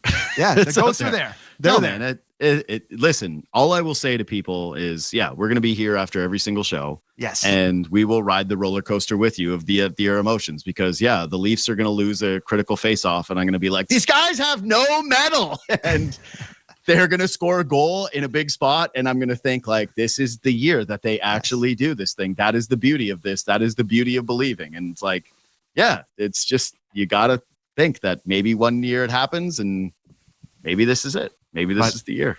All I got to say is it's Go Leafs Go season. It's passion season. It's car flag season. Yeah. The sun's coming out. It's warming up. It's time to dust off your best, Leafs golf shirt, Leafs jersey, show a little, dust off your oldest one. That's show a little chest outside of the little neck there, put on your finest spring hat. It's time, baby. Battle of Ontario is back. Let's go. Yeah. Can I give you one actual take from watching all these old YouTube highlights? Because I've gone through deep dive stat runs on all the 4 series, and I'm saving my real deep dive YouTubes till Sunday. Okay, I'm gonna watch it all on Sunday. I've been deep diving for 2 days. I've seen literally everything, and I've actually watched healthy portions of a lot of these games that are available, and we never should have gone away from home whites. Oh, I mean, with the blue shoulders in the old school Leaf, that is the number one jersey they've ever worn. Seeing them wear those home whites in those big games, I'm like, it's disgraceful that we wear what we wear at home. If Brandon Shanahan is listening, which I know he absolutely is not, easiest thing to do. Just put don't tell anybody. Yeah. And just roll them out. Have them skate out on Sunday night at 7:00 wearing those jerseys. Yeah. And it's Leafs in 4. Leafs in 4. All the players show up to the arena and those sweaters are already just hanging in the dressing room. Oh, yeah. Yeah, that's it. If you're listening, Brandon, I know you are. Yeah. Put them in there in those jerseys, because those jerseys they were just good. So nice, man. Yeah, they really were. So incredible. And the Sens jerseys were horrendous. Yeah. The worst they had ones some ever. real bad ones, some real baddies in the bunch through a couple of those series. Anyway, absolutely, it's very fun. I'm so happy that this is again for what I think still is the best fan base in all of hockey. This is the peak passion. Yeah, it's also an organization that say what you will about the 2 biggest fan bases. Toronto doesn't hold ceremonies for making the playoffs anymore. It's not that big of a deal. We just go in That's what happens. Yeah. They don't have. They trotted out the mascot out They to don't have Parliament Hill. The captain take the microphone and have a literal celebration in the building. But yeah, act like you've been there before, I guess, is what I would say. But whatever. No, they don't do that. Yeah, no, we're above it. Anyways, subscribe to Leafs Talk on Apple and Spotify. It really helps the show, even if you're a YouTube watcher. If you're watching YouTube, you should always hit the thumbs up. You can follow us on Twitter and Instagram at JD Bunkus, at Sammy McKee. We're going to have tons and tons and tons of stuff throughout the postseason run. Preview pods tomorrow. Strap in. We will see you Sunday night. Woohoo!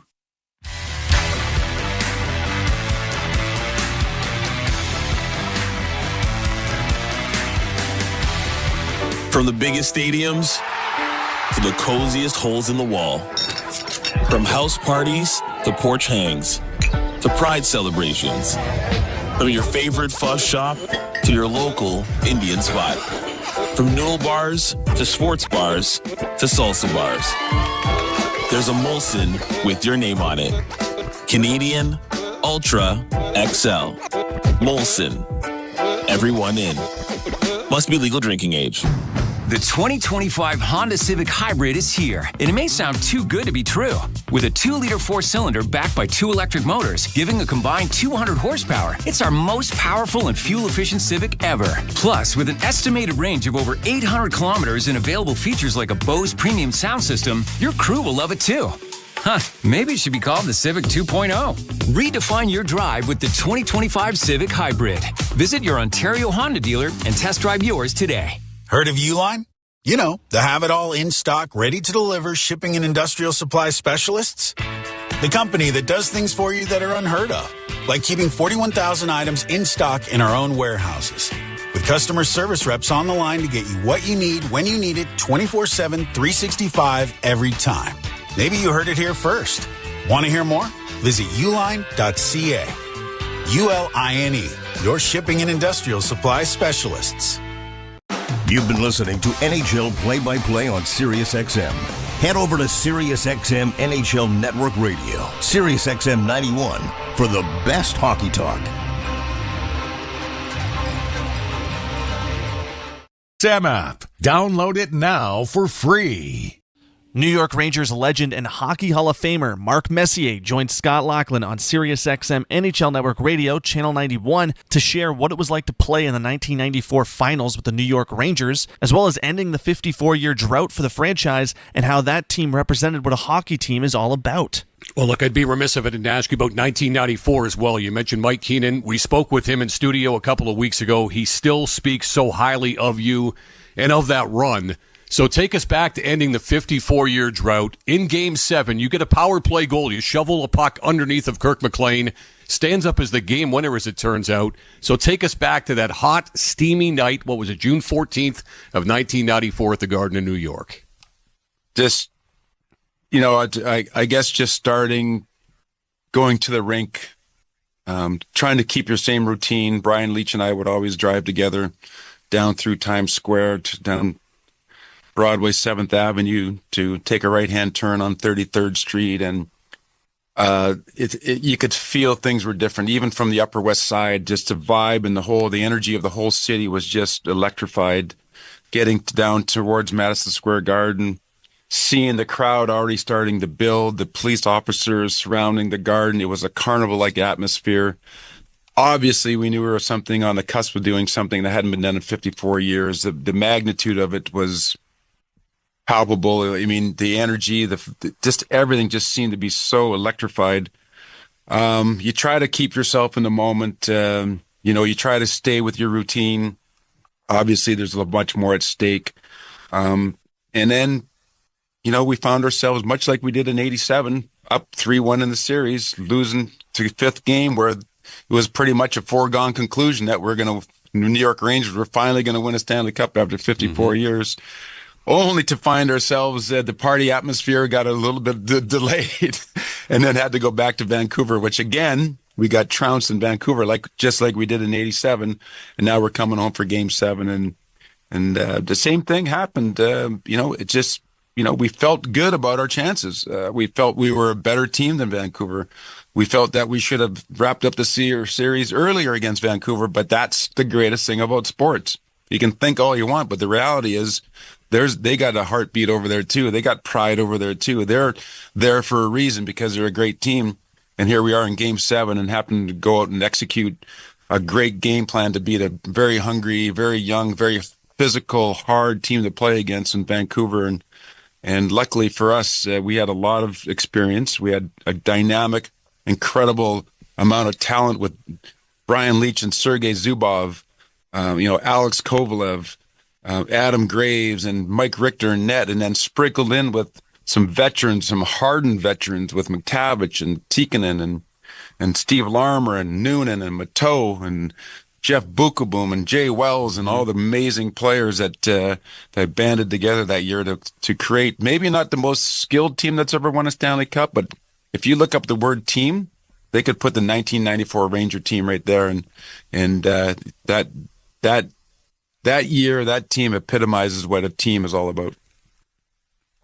The PGA Tour comes to life on SiriusXM. It's your destination for everything on the tour. Hear live hole-by-hole coverage and expert analysis. PGA Tour Radio, SiriusXM 92.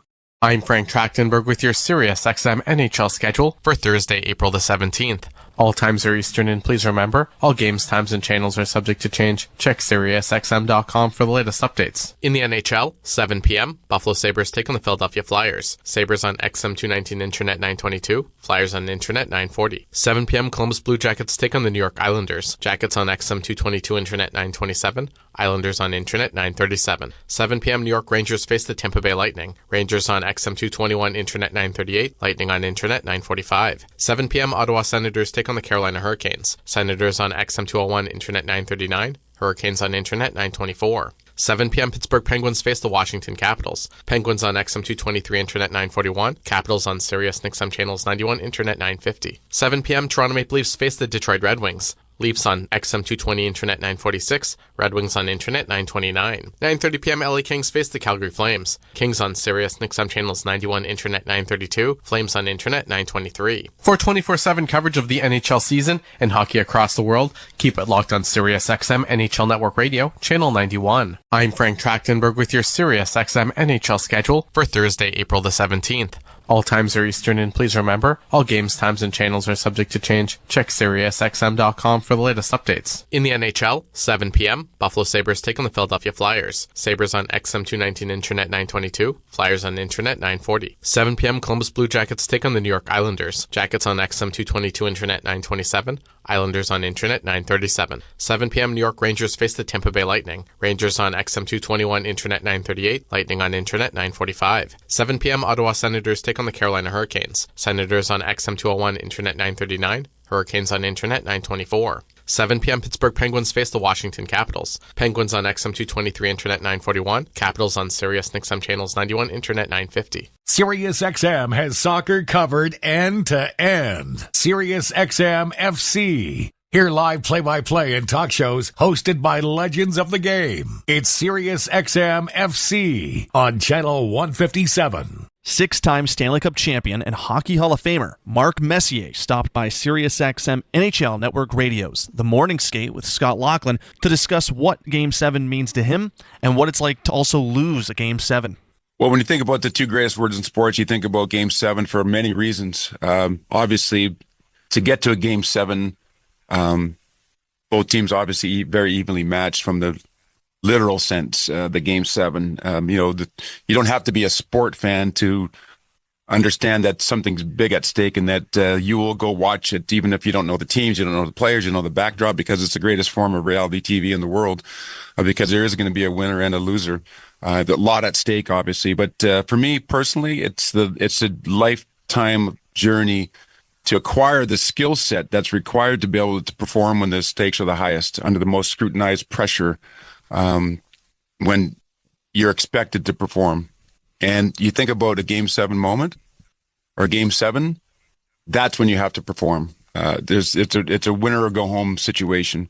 And what are the skill sets that are required to do that? Obviously, we've practiced our game and honed our skill set for years and years and years, tens of thousands of hours of honing our skills. But emotionally, mentally, what prepares you to play in those moments and perform when you're expected to? That, I think, is what really defines a Game 7 moment for the players that have excelled in Game 7 moments. And what are those life lessons that we can teach our young boys and girls and the skill sets required to do that? The breathing, it's being able to slow your heart down and your blood pressure goes up and your decision making is rash and concentration varies because of all of it. What allows you to kind of really slow down and use your God-given talent, and then obviously the repetitions through your whole life that you know you can do it. You just got to be able to do it when it matters most. It's like hitting a home run and like Aaron Boone did, or doing something special at the right moments.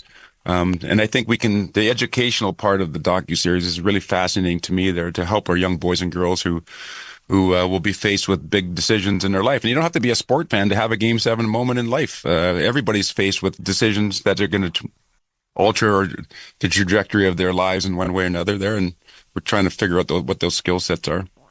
What does it feel like to lose a Game 7? Fortunately for me, I never experienced what the Oilers did last year, of going all the way to the end in a championship game and losing in a Game 7. Anytime you get to a Game 7, it's a hard journey to get there. Two teams, evenly matched. It's been a war. It's been a tug of war. Everybody's hurt. Everybody's tired. And then to lose that is devastating. I think about my own experience in Game 7, winning 7 of them. The two still hurt to this day. What could I have done different? You always say that you got to lose in order to understand how to win. I do agree with that. I think there are lessons in loss and in failure, both as a team and as an individual. If I had my preference, I would have liked to have learned those lessons while I was winning. But unfortunately, that's just not the way it is. But I look back at it now and just think about how grateful I am for all the lessons in wins and the losses, because it really ends up defining who you are as a person and as a player. Follow every second of the action on NHL Network Radio. From behind the bench to every play on the ice. If it's hockey, it's on SiriusXM NHL Network Radio. SiriusXM 91. I'm Frank Trachtenberg with your SiriusXM NHL schedule for Thursday, April the 17th.